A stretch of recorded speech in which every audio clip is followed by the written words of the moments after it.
তো কৃষাণু সরকার আছেন। হ্যাঁ, কৃষাণু সরকার স্যার, আপনি শুরু করুন।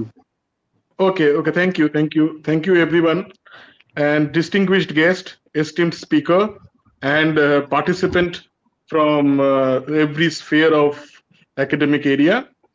It is great pleasure that we welcome you to this webinar organized by Rashtrabigyan Charcha Kendra in collaboration with IQAC and Research and Development Cell of Durgapur Women's College. Today we are gathered to delve into an important and timely topic, the impact of the budget on the Indian economy and politics. We all know that how much important it is right now. We are honored to have Dr. Bashabi Chakraborty chairing this webinar. Dr. Chakraborty's insight and leadership in academic and research circle are highly esteemed. She was retired professor from Rabindra Bharati University, and now she is joined with Netaji Subhash Open University, and we are grateful to her guidance. Our keynote address will be delivered by Dr. Shimantini Mukhopadhyay, whose expertise and scholarship in economic and political analysis will provide us with comprehensive understanding of the budget broader implications. We are also privileged to have Dr. Mohananda Kanjilar, honorable principal of our college also, and she is a speaker in every sphere we see her, and with her valuable deliberation from this budget. So we are waiting to hearing all these things, and Dr. Shomo Shaheen as our distinguished speaker. Their contributions will further enrich our discussions with diverse perspectives and in-depth analysis. This webinar promises to be an engaging and enlightening session as we explore the entire dynamic things between the social peripheral thing and our budget. So fiscal policy and its both economic and political landscape of India. So we are waiting for hearing a very good and very enriched some view from both the speakers and the keynote speakers as well. So now I'm inviting Dr. Dulal Chandra Sen to say something in behalf of our IQAC team. And then onwards, I request Bashabi Madam to continue with this session. Thank you, ma'am. Sir. Good evening to all of you, all the distinguished personalities in this webinar. As Dr. Sarkar, Kishanu Sarkar just told that this is a very current topic. Just in the houses, upper and lower houses, the union budget has been placed by the finance minister, and the session is still going on. So in that context, this impact of this budget on Indian economy and overall politics is very pertinent at this moment. We are happy to collaborate with Rashtrabigyan Charcha Kendra to organize this webinar, international webinar. Actually, there will be another session that is on 2nd August.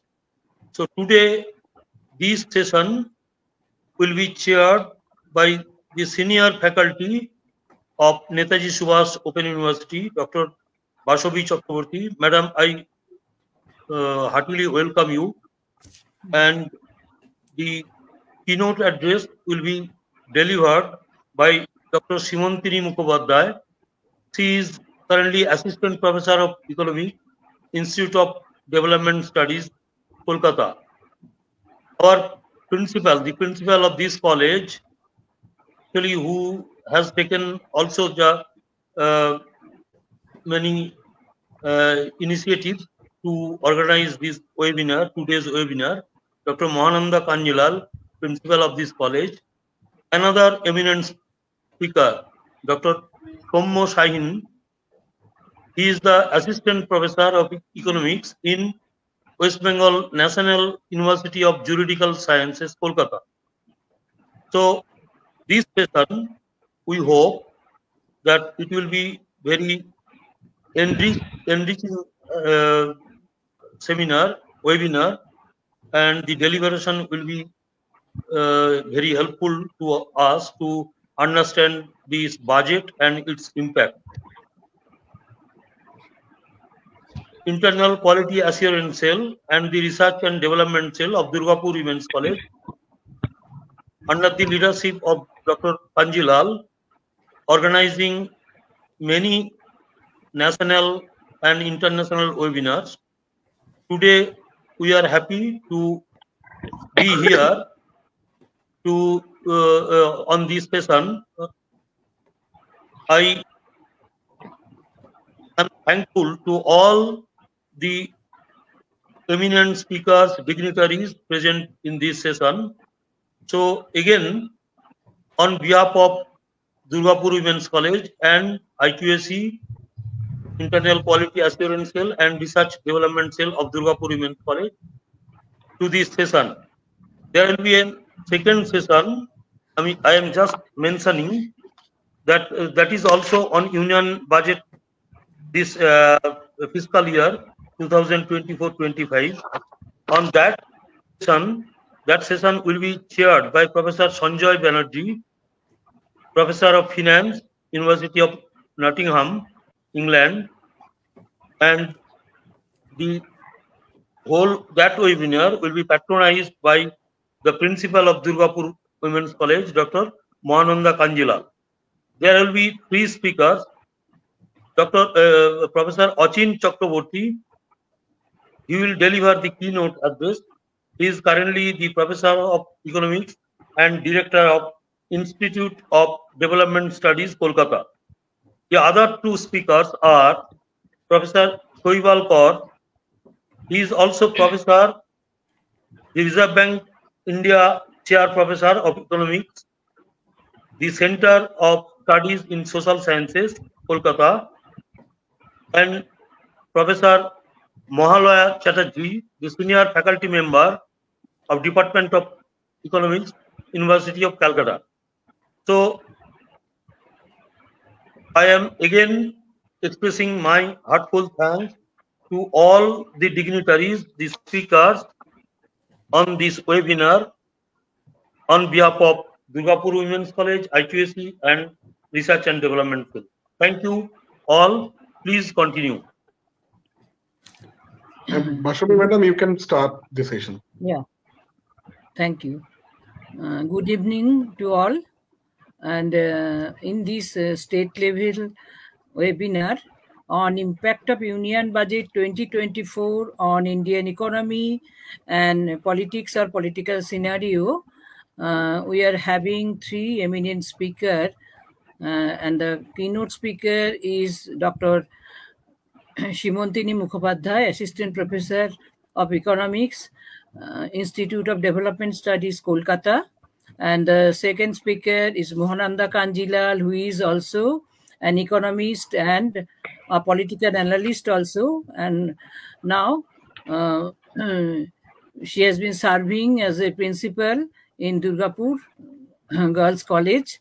And the third speaker is Dr. Soumya Shahin, Assistant Professor of Economics, West Bengal National University of Juridical Sciences, Kolkata. So firstly, I will request Dr. Shimantini Mukhopadhyay to deliver her keynote address. Over to Shimantini Mukhopadhyay. Thank you very much, ma'am. Thank you, everyone, for inviting me, particularly the organizers. And I would thank Dr. Pradeep Basu and also Prakash and Dr. Kanjilal and Dr. Chakraborty. So without much ado, if I now begin my talk on the effect of the union budget on the economy and the politics of India today. So what I would say is that a few months back, we had the vote on accounts, before this budget was placed, only just a few days back. So in the vote on accounts itself, we found that it was more of a political speech and less of, it was a lot of hyperbole, and as expected, the vote on account just before the union elections, it was full of all kinds of, hyperbole, and there was not much economic content in it if you look at the budget speech. And the union budget which was placed, it was kind of a repetitive act again. After just a few months, we had the same rituals and the same process, and the budget was tabled. So what I would say is that, first of all, let us be mindful of the fact that the budgets do not, in the last few years, throw up much surprises, because what was expected of the budget, we found exactly that in this budget. Nobody had expectations of, that there would be a lot of focus on redistribution or the shift away from this kind of fiscal consolidation. Nobody would expect that we would have any kind of drastic measures. So it was full of all kinds of expected things and less of surprises. So now, given the electoral setback, because the union elections did not yield results as expected to the ruling party, so there was a lot of expectation that many people were expecting that there would be some kind of, tax concessions and reliefs offered to the middle class or something. So there was not that. It was as expected, not much surprises. Now, if we look at this is the fourth consecutive year that we have this focus on fiscal consolidation. Now, the overemphasis on fiscal consolidation. So if you look at the total budget spending, now this is very important, because this doesn't come up often in the discussions on budget, because what we have is on the budget day, people usually analyze the budget speech, and nobody has the time to look at the detailed figures, because it's difficult. I myself had analyzed the budget a number of times. On the day of the budget itself, you have to write it, and the next day it's published. So there's not much time, to be honest, to look at all those detailed figures on the, on each of the heads. So now if you do that later on, there was this EPW editorial which actually has done it, and there were some articles which actually have looked at the separate figures. Now, if you look at the figures, what you find is, which do not make the headlines, but this I find is the most important thing, is that this total budget spending as a percentage of GDP, now this is less than 15% in India. Even this year, this is less than 15%. So immediately after the pandemic, we found that this ratio, that is total budget spending as a percentage of GDP, it had kind of peaked at something around 18%, but it has now again come down to less than 15%. It's something like 14.7% or 14.8%. Now, if you compare this with the figures of the other countries of the world, you will find that this is one of the lowest in the world. So that it indicates the relative budget size. That is how much of your GDP the government is spending. So that is less than 15%. So this is very important. Now, before the pandemic, it was still lower. If you look at the years preceding the pandemic, you would find that this figure was still lower. Now, it has, if you compare the pre-pandemic levels to this level, you find that it is a bit higher than the pre-pandemic level, but immediately after the pandemic, it had reached 18%, somewhat close to 18%. It has again come down to something less than 15%. Now, this, and there's this overemphasis on fiscal consolidation. And what do we mean by fiscal consolidation in the Indian context today? So if you look at the figures, you find that actually what happens is there's a reduction of the subsidies.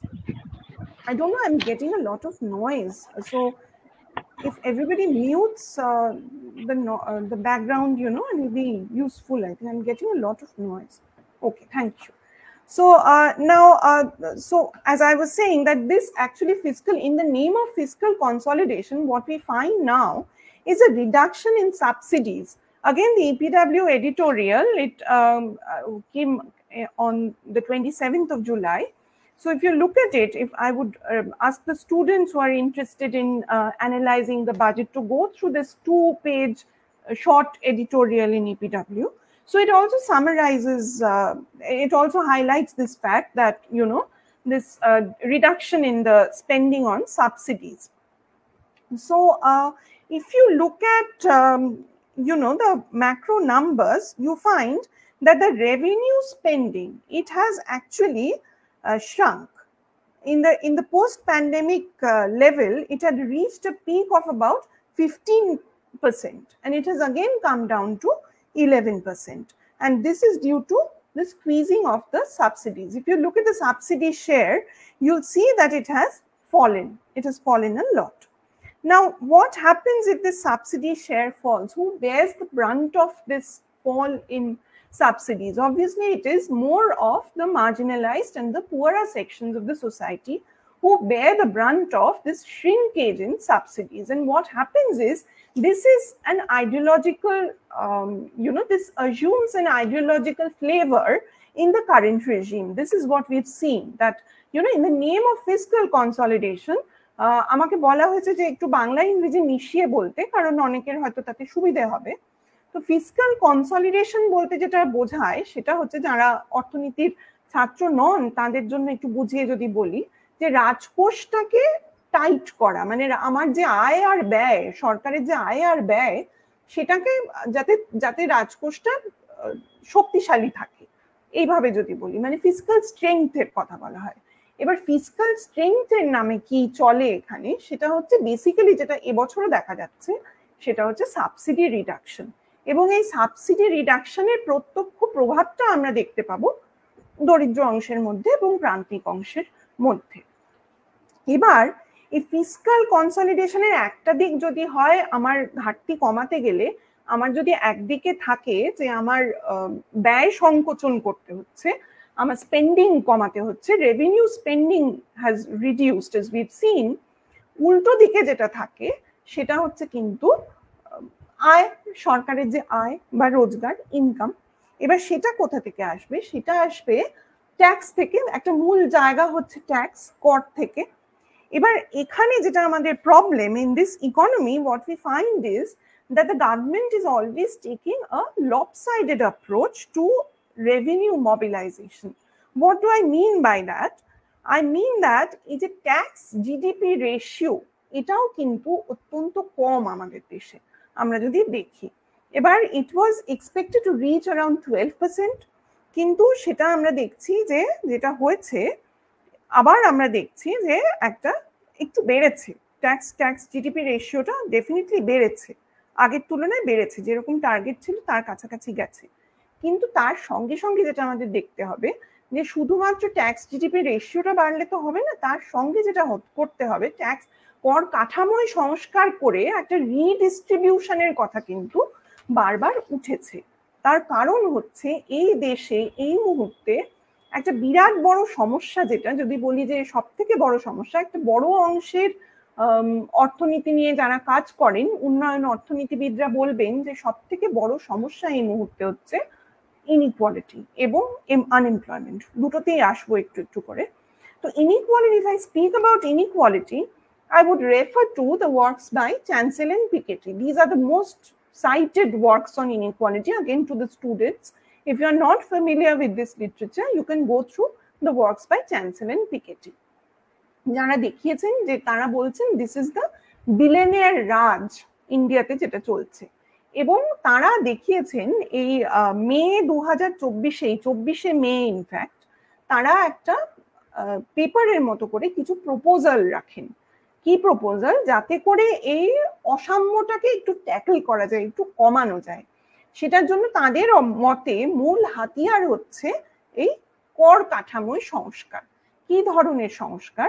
সেটা যদি দেখি, তাদের ওই পেপারটার নাম হচ্ছে towards tax justice and wealth redistribution in India, proposals based on latest inequality measures. এটা ইন্টারনেটে freely available.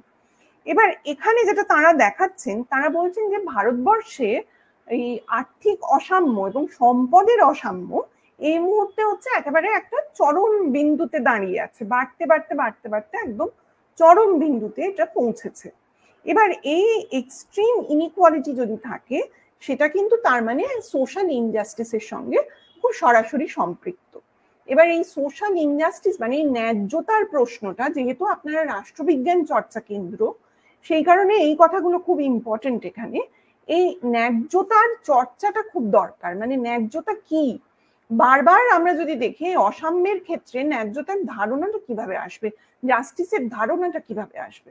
এবার আমরা যদি দেখি স্টিগলিৎজের লেখা যদি দেখি, যদি আমরা পিকেটের লেখা দেখি, আমরা যে কোনো মিলানোভিচের লেখা দেখি, যে কেউ মানে এই অসাম্যের চর্চা যারা করে থাকেন, পড়াশোনা যারা করে থাকেন, পৃথিবীর লিডিং রিসার্চার যারা, তাদের যদি লেখা দেখি, তারা বারবার একটা কথা বলেন যে অসাম্যটা কিন্তু ফাইনালি একটা চয়ন বা একটা চয়েস, একটা পাবলিক চয়েস। সরকার চুজ করছে, বিভিন্ন রেজিম ইনইকুয়ালিটির প্রতি বিভিন্ন রকম ভাবে সহিষ্ণু, এই সহিষ্ণুতার জায়গাটায় কিন্তু ইন্টারভেনশন দরকার। মানে কি ধরনের সহিষ্ণুতা এবং কি ধরনের অসাম্য, এটা যদি আরেকটু ডিটেলে আমরা দেখি, তাহলে আমরা দেখব যে যেটা হচ্ছে একটা কনসেন্ট্রেশন হচ্ছে, একটা at the very top of the distribution there is a concentration. এবং তাতে করে যেটা হচ্ছে, এরা দেখাচ্ছেন এই পিকেটি চ্যান্সেল এবং তাদের সঙ্গে আনমোল সোমাঞ্চি এবং নিতিন কুমার ভারতী, তারা দুজনেও আছেন। তো তারা যেটা দেখাচ্ছেন, তারা দেখাচ্ছেন যে যদি এই আলট্রা রিচ বা অতি ধনী যারা, তাদের উপরে এই ওয়েলথ ট্যাক্স বস্তুটি চালু করা যায়, তাহলে কি হবে, 99.96%, 99.96% of the population will not be affected. Only the super rich, ওই 0.04%, তাদের উপরে ট্যাক্স করে কিন্তু দেখা যাচ্ছে যে it can deliver phenomenally large tax revenues. এই কদিন আগেই আমরা দেখেছি, এই কথাগুলো বারবার আমাদের চর্চায় উঠে এসেছে একটি বিয়ের প্রসঙ্গে, যে একটি বিয়েতে যে পরিমাণ ব্যয় হচ্ছে, সেটা আমি একেবারে, এটা ফেসবুক পোস্টের কথা নয়, এটা একদম আমি চ্যান্সেল পিকেটির গবেষণা থেকে যদি বলি, তাহলে আমি দেখতে পাচ্ছি যে ওই অসাম্য, ওই কুৎসিত অসাম্য কিন্তু মানে সামান্য কমালেই এই অনেক সুসার হতে পারে আমাদের দেশের কনটেক্সটে। এবার যেটা বলছে যে এতে করে যেটা হবে, this could entail support to the poor, the lower caste এবং মিডল ক্লাসেস এর জন্য এটা কিন্তু একটা রিলিফ দিতে পারে। কিন্তু আমরা যদি এই আমাদের এই বাজেটটাও দেখি, তাহলে দেখবো যে ওই প্রোগ্রেসিভ ট্যাক্সেশন, যেটা প্রোগ্রেসিভ ট্যাক্সেশন মানে আমি রিচকে বেশি করে ট্যাক্স করব এবং একটা রিডিস্ট্রিবিউশনের দিকে যাব বা পুনর্বন্টনের দিকে যাব, আমি সাবসিডি দেব, সেই প্রোগ্রেসিভ ট্যাক্সেশনের অবজেক্টিভটা কিন্তু আস্তে আস্তে হারিয়ে যাচ্ছে। কেন হারিয়ে যাচ্ছে সেটা দেখা যাচ্ছে যে এই মুভটা হ্যাজ বিন ডেটার্ড। মানে আমরা যদি দেখি যে রিফর্ম, এত যে রিফর্মের কথা হয় 1990 থেকে, যদি আমরা তারপরের 10 বছর দেখি, তাহলে দেখব এই ডিরেক্ট ট্যাক্সের শেয়ারটা কিন্তু তখন কমানো গেছিল টোটাল ট্যাক্সের মধ্যে। ডিরেক্ট ট্যাক্স মানে প্রত্যক্ষ কর। এবার আমরা যেটা দেখছি এখন কিন্তু সেটা ওই 2015-16 সালে যা ছিল প্রত্যক্ষ করের ভাগ টোটাল করে, মোট করে, সেটা কিন্তু আবার কমে গেছে। মানে এর একটা বড় কারণ হচ্ছে কর্পোরেট ট্যাক্সের ছাড়। মানে এই যে কর্পোরেট ট্যাক্সের যে জিডিপির সঙ্গে যে রেশিও, এইটা যেটা হচ্ছে, এটা আমরা দেখছি this was 3.4% when the NDA government assumed office, কিন্তু এটা কমতে কমতে এখন এসে দাঁড়িয়েছে আবার, মানে কমছে, বাড়ার কথা ছিল কিন্তু বাড়েনি, এটা না বেড়ে এটা হচ্ছে 3.1%।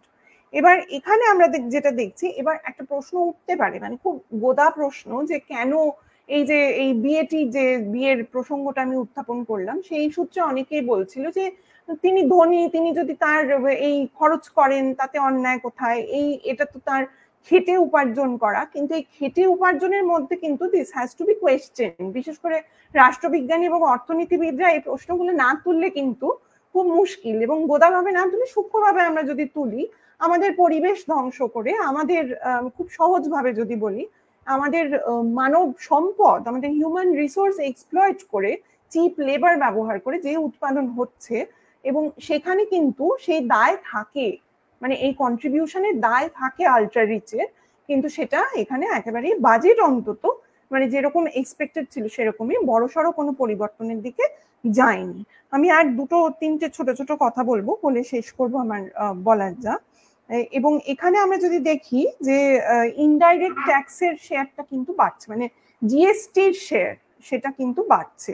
এবার ইনডাইরেক্ট ট্যাক্স আমরা জানি অপ্রত্যক্ষ কর যেটা, সেটা কিন্তু তার বোঝাটা মূলত গিয়ে পড়ে সমাজের গরিব এবং প্রান্তিক মানুষের ওপরে।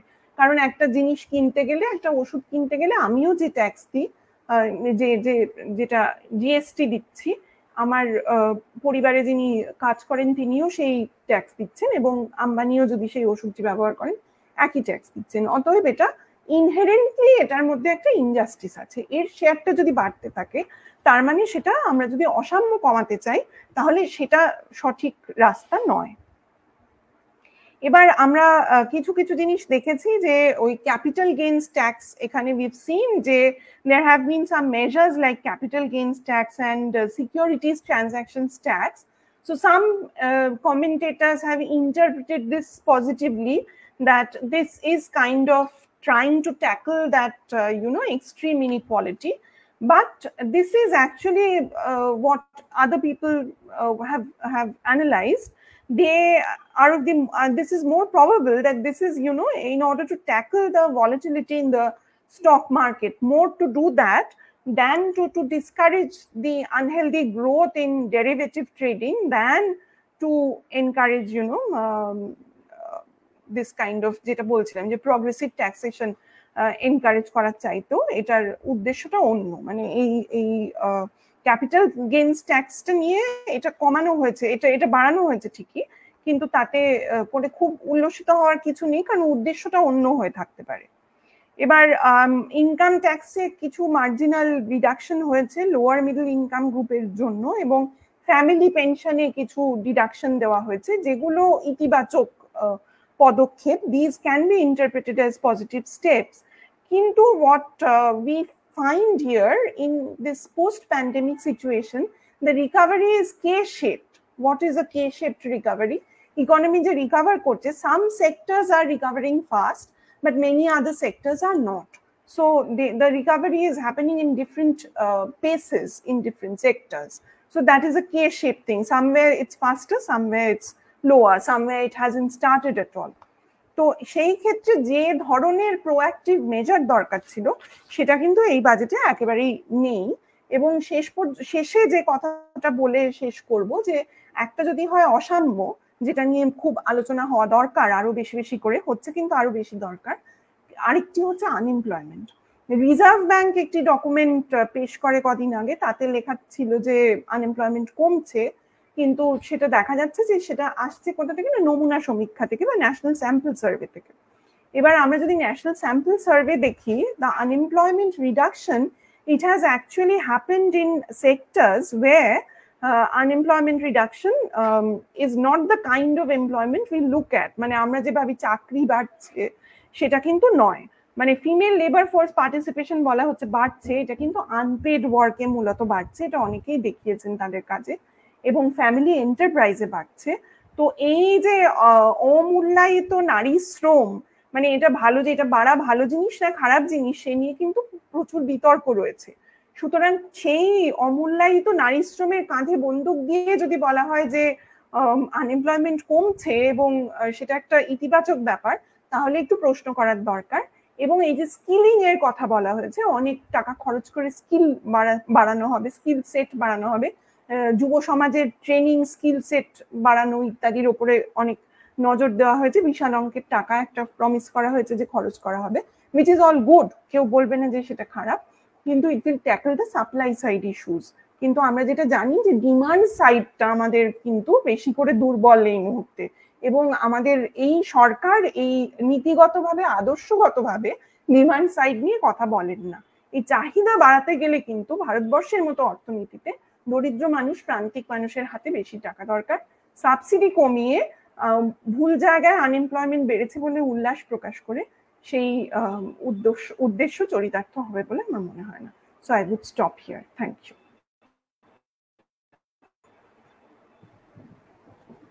অনেক অনেক ধন্যবাদ সীমন্তিনীকে, কারণ সীমন্তিনী খুব সুন্দরভাবে 15-20 মিনিটের মধ্যে এই টাইম ফ্রেমের আলোচনার মধ্যে উনি ফোকাস করলেন যে বিষয়গুলোর উপরে। সেগুলো আই এম নট ইকোনমিস্ট, কিন্তু যতটুকু বুঝি আজকে এই আমাদের ইউনিয়ন বাজেট 2024 নিয়ে যে চারদিকে বিতর্ক বা বিশ্লেষণ হচ্ছে, তার মধ্যে থেকে যে গুরুত্বপূর্ণ কথাগুলো আমাদের সামনে উঠে এলো সেটা হচ্ছে ফিসকাল কনসলিডেশন, এবং কিভাবে এর আগে কোভিড প্যান্ডেমিক আগে অর্থাৎ করোনার আগে আমাদের যেটা জিডিপি ছিল সেটা যে লেস দ্যান 15 ছিল, এবং দেখা গেল যে আফটার প্যান্ডেমিক সেটার মধ্যে যে খুব একটা বদল এসছে এমন নয়, কিন্তু তার থেকে হয়তো সামান্য কিছু বেড়েছে।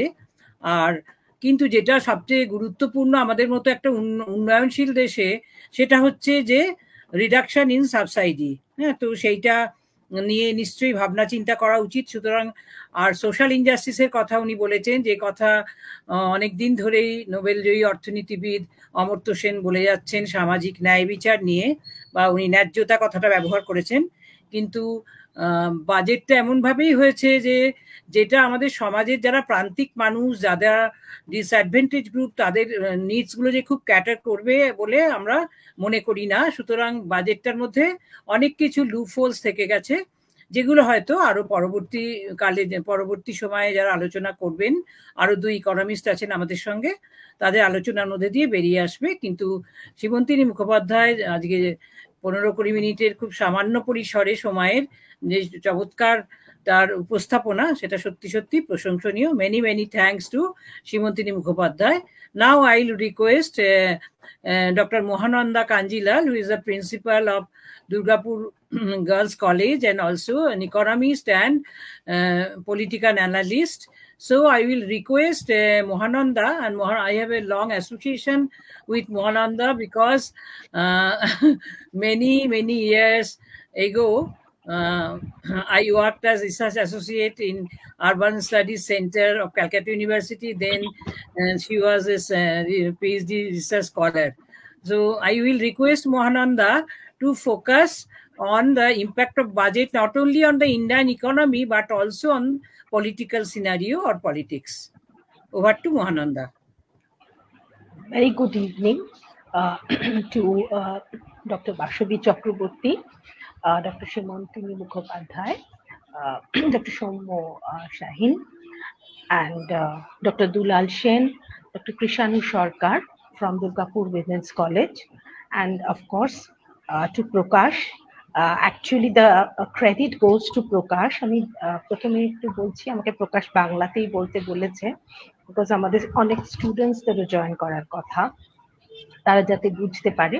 কিন্তু অ্যাকচুয়ালি দুর্গাপুর উইমেন্স কলেজ এই ওয়েবিনারটা কোলাবোরেশনে করছে ঠিকই, কিন্তু the total thing has been arranged by Prakash. আর অনেকদিন বাদে আবার বাসবিদিকে দেখে ভীষণ ভালো লাগছে, কারণ সত্যি আমরা অনেকগুলো বছর একসঙ্গে একটা ইনস্টিটিউটে ছিলাম, এবং তখন অনেক গল্প হতো, নানা ধরনের আলোচনা হতো। আবার একটা ওয়েবিনারে বাসবিদির সঙ্গে আছি, খুব ভালো লাগছে। আমি টপিকে আসছি, এবং যত এই ওয়েবিনারের উপস্থিত যত গেস্ট আছেন, প্রফেসর, স্টুডেন্টস, সবাইকে স্বাগত জানাচ্ছি। আমিও বাংলা ইংলিশ মিশিয়ে বলছি, so that students can also understand, and all the students are not from economics background, so I think political science students may also join this webinar. Now budget জিনিসটা হচ্ছে এমন একটা টপিক, যদিও সেটা ইকোনমিক্স এর মধ্যে পড়ে, কিন্তু এটা শোনার জন্য আগ্রহ থাকে কিন্তু সারা দেশে। কাজেই আগ্রহ থাকে শুধু নয়, সাধারণ মানুষ যারা ইকোনমিক্স পড়েননি বা ইকোনমিক্স তাদের সাবজেক্ট নয়, দুটো জিনিস নিয়ে প্রশ্ন করে। প্রথম হচ্ছে যে ট্যাক্সটা কি একটু কমবে, আর সেকেন্ড কোয়েশ্চেন যেটা করে সেটা হচ্ছে যে জিনিসপত্রের দাম কি একটু কমবে। মানে আমি বহু বছর ধরে বাজেট অ্যানালিসিস করে আসছি, সাধারণ মানুষ আমার চেনা পরিচিত, তারা প্রথমেই বাজেটের কথা এলে এই দুটো প্রশ্ন করে।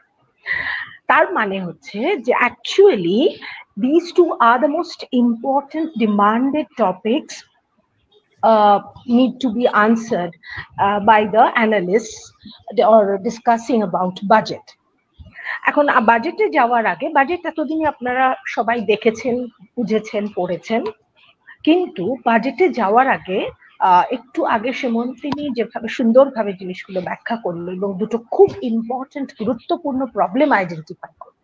That is there are some very basic and important problems of India, and number one is of course unemployment, number two is inequality, and number three is inflation. তাহলে প্রথম দুটো সেমন্তিনী খুব ভালোভাবে সুন্দরভাবে বলেছে। তার আগে আমি একটু ব্যাকগ্রাউন্ড অফ ইন্ডিয়ান ইকোনমিতে যাব, কারণ সেটা না হলে আমরা কোথায় দাঁড়িয়ে আছি সেটা আগে বুঝতে হবে।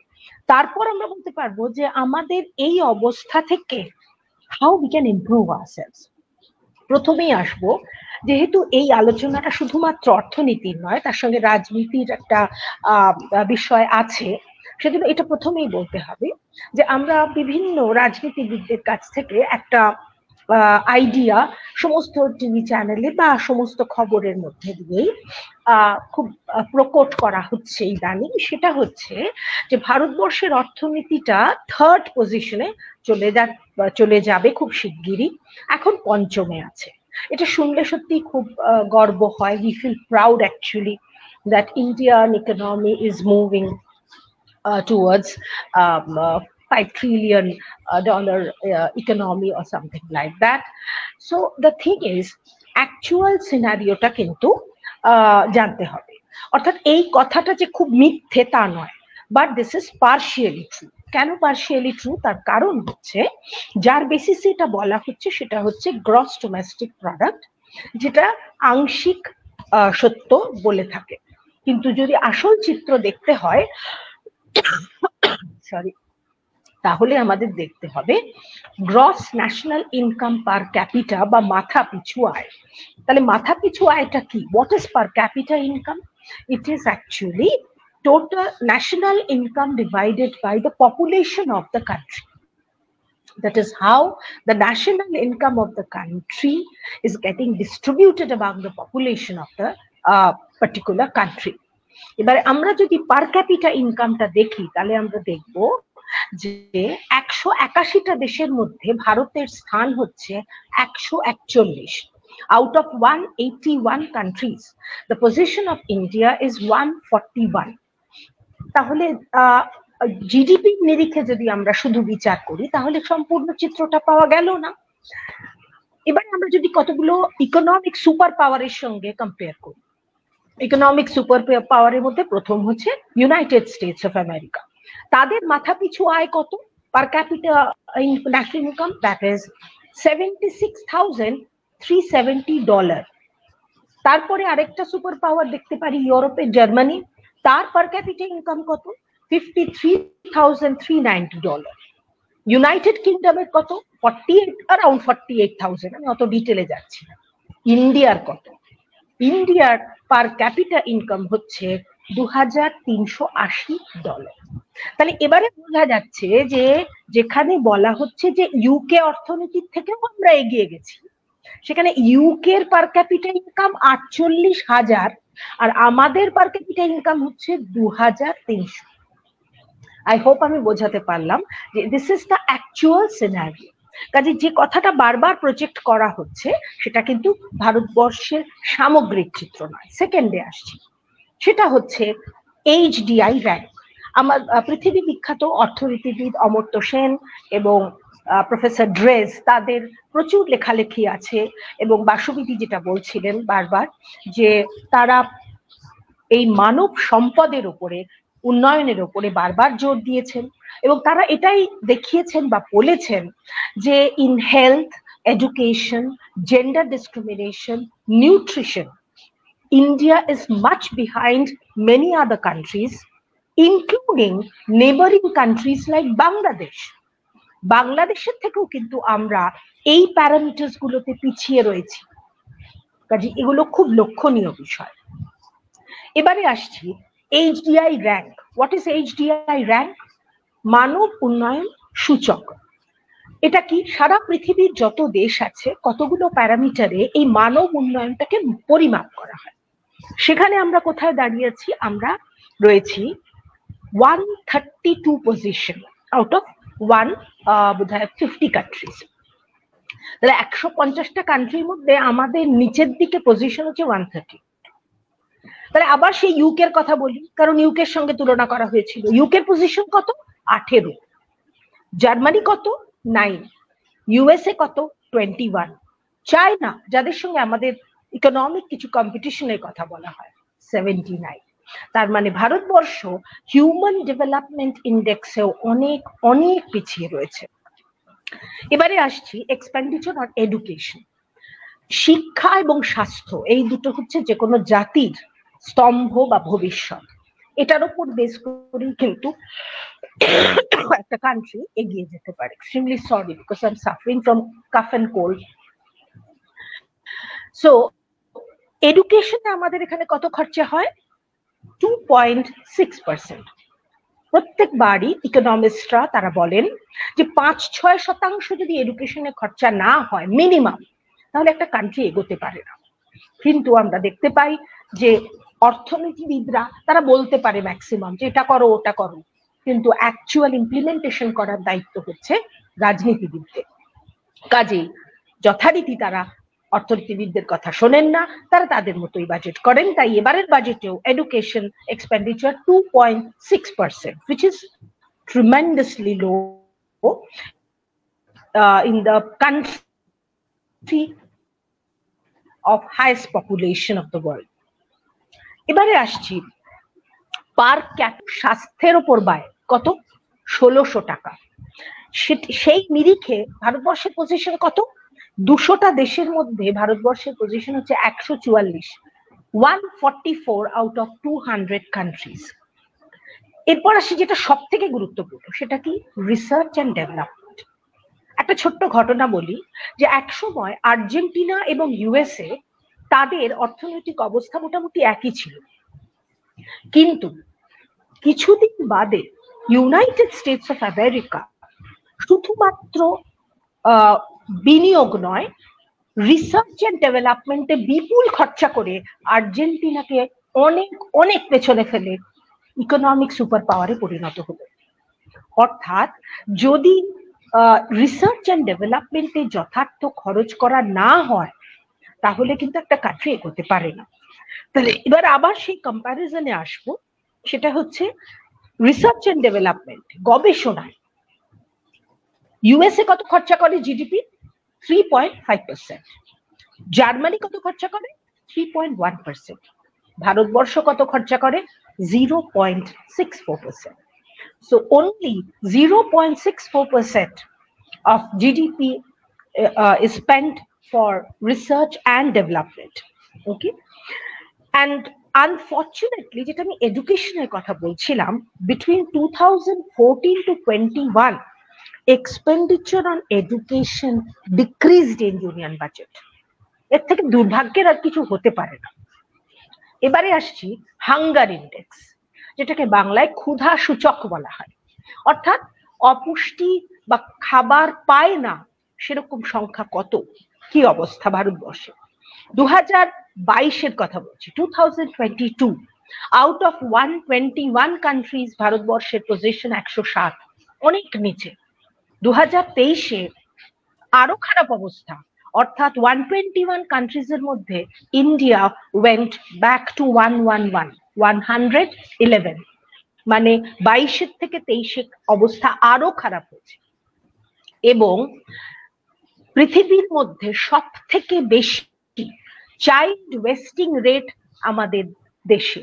চাইল্ড ওয়েস্টিং রেট মানে এমন সব শিশু যারা অপুষ্টিতে ভুগছে, তাদের হাইটের অনুযায়ী ওয়েট কম, তাদের দৃষ্টিশক্তি কম, কাজে পৃথিবীর মধ্যে এই অপুষ্টিজনিত অপুষ্টিতে ভোগা শিশু এর সংখ্যা ভারতবর্ষে প্রথম।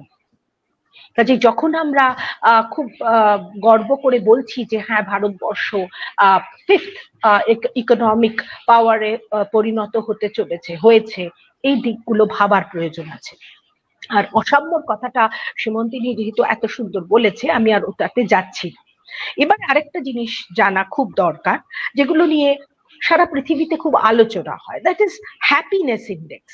যদিও আমাদের মতো গরিবের দেশে এই কথাগুলোর একটা বিলাসিতা মনে হয়, কিন্তু জানতে হবে যে ভারতবর্ষের পজিশনটা কোথায়। হ্যাপিনেস ইন্ডেক্স অর্থাৎ সুখী থাকার একটা পরিমাপ, অর্থাৎ ভারতবর্ষের কতজন মানুষ বলতে পারে আমরা সুখী। কিন্তু সুখী হওয়ার ডেফিনেশনটাও অনেক কিছু করে মেজার করা হয়। সেই মহাভারতে একটা গল্প আছে যেখানে বক্রাক্ষস যুধিষ্ঠিরকে কতগুলো প্রশ্ন জিজ্ঞেস করেছিল, তার মধ্যে একটা প্রশ্ন ছিল যে পৃথিবীতে সুখী মানুষকে। তখন যুধিষ্ঠির বলেছিলেন যে অপ্রবাসী ও অঋণী, অর্থাৎ যে অপ্রবাসী অর্থাৎ যে নিজের দেশে থাকে তাকে বিদেশে থাকতে হয় না, আর অঋণী অর্থাৎ যার কোনো ঋণ নেই। তাহলে এই দুটো হচ্ছে চিরকালীন ডেফিনেশন, কিন্তু অর্থনীতির ভাষায় সুখীর হয়তো কিছু আলাদা ডেফিনেশন আছে। অর্থাৎ সেগুলোর মধ্যে নিশ্চয়ই রয়েছে cost of living, standard of living, একটা মানুষের বেসিক চাহিদা সেগুলো পূরণ হচ্ছে কিনা, খাদ্য, পুষ্টি, সবকিছু মিলিয়ে কিন্তু এই হ্যাপিনেস ইন্ডেক্স। সেখানে ভারতবর্ষের অবস্থাটা কি আমরা দেখতে পাচ্ছি, 143টা দেশের মধ্যে ভারতবর্ষের স্থান 126, অর্থাৎ অনেক নিচের দিকে, যেখানে পাকিস্তান 108, অর্থাৎ আমাদের থেকে এগিয়ে রয়েছে। নেপাল 93, চায়না 60, এরা সবাই কিন্তু আমাদের থেকে এগিয়ে রয়েছে। কাজে কতগুলো পরিমাপের মধ্যে দিয়ে এগুলো মাপা হয়, সেখানেও কিন্তু ভারতবর্ষকে আমরা অনেক অনেক পিছিয়ে থাকতে দেখছি। আরেকটা কথা বলবো, যেহেতু মানব উন্নয়নের কথা হচ্ছে সেজন্য এটাও জানা দরকার যে ভারতবর্ষের মতো দেশে ক্রাইম অন উইমেন অর্থাৎ মহিলাদের উপর অত্যাচার কিন্তু 2020 থেকে 2022-এর ডেটাই আছে এখনো, তারপরের এনসিআরবি পাইনি, সেখানেও কিন্তু আমরা দেখতে পাচ্ছি অনেকটা ক্রাইম বেড়েছে অন উইমেন। আরেকটা খুব গুরুত্বপূর্ণ জিনিস সেটা হচ্ছে জেন্ডার ডেভেলপমেন্ট ইন্ডেক্স, অর্থাৎ লিঙ্গ বৈষম্য বা লিঙ্গ পরিমাপ করা, লিঙ্গ উন্নয়নের পরিমাপ করা। সেখানেও আমরা দেখছি 146টা দেশের মধ্যে ভারতবর্ষের স্থান হচ্ছে 129, অর্থাৎ 29 out of 146 countries। এবং জেন্ডার ডিসক্রিমিনেশনটা লিঙ্গ বৈষম্য, অর্থাৎ যে নারী পুরুষের মধ্যে ভেদাভেদ, সেটা কর্মক্ষেত্রে, বাড়িতে, স্কুলে, কলেজে, সব জায়গায় কিন্তু এই ডিসক্রিমিনেশনটা প্রকট। আরেকটা ব্যাপার হচ্ছে যে মহিলাদের বঞ্চনা, সেটাও কিন্তু ভারতবর্ষে চূড়ান্ত।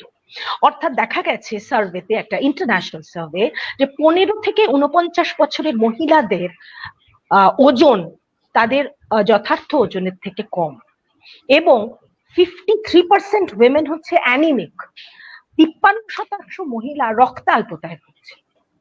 আরেকটা বিশাল সমস্যা যেটা সীমন্তিনী বলেছে, দ্যাট ইজ আনএমপ্লয়মেন্ট।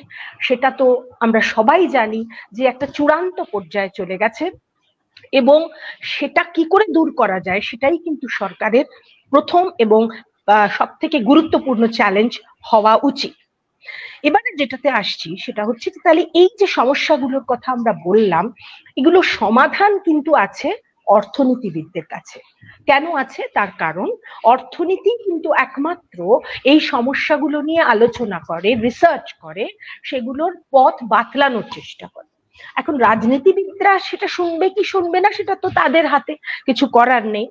এবারে বর্তমান ভারতবর্ষের সব থেকে বড় যেটা প্রবলেম, বেকারত্ব, সেটা দূর করতে গেলে কি করতে হবে?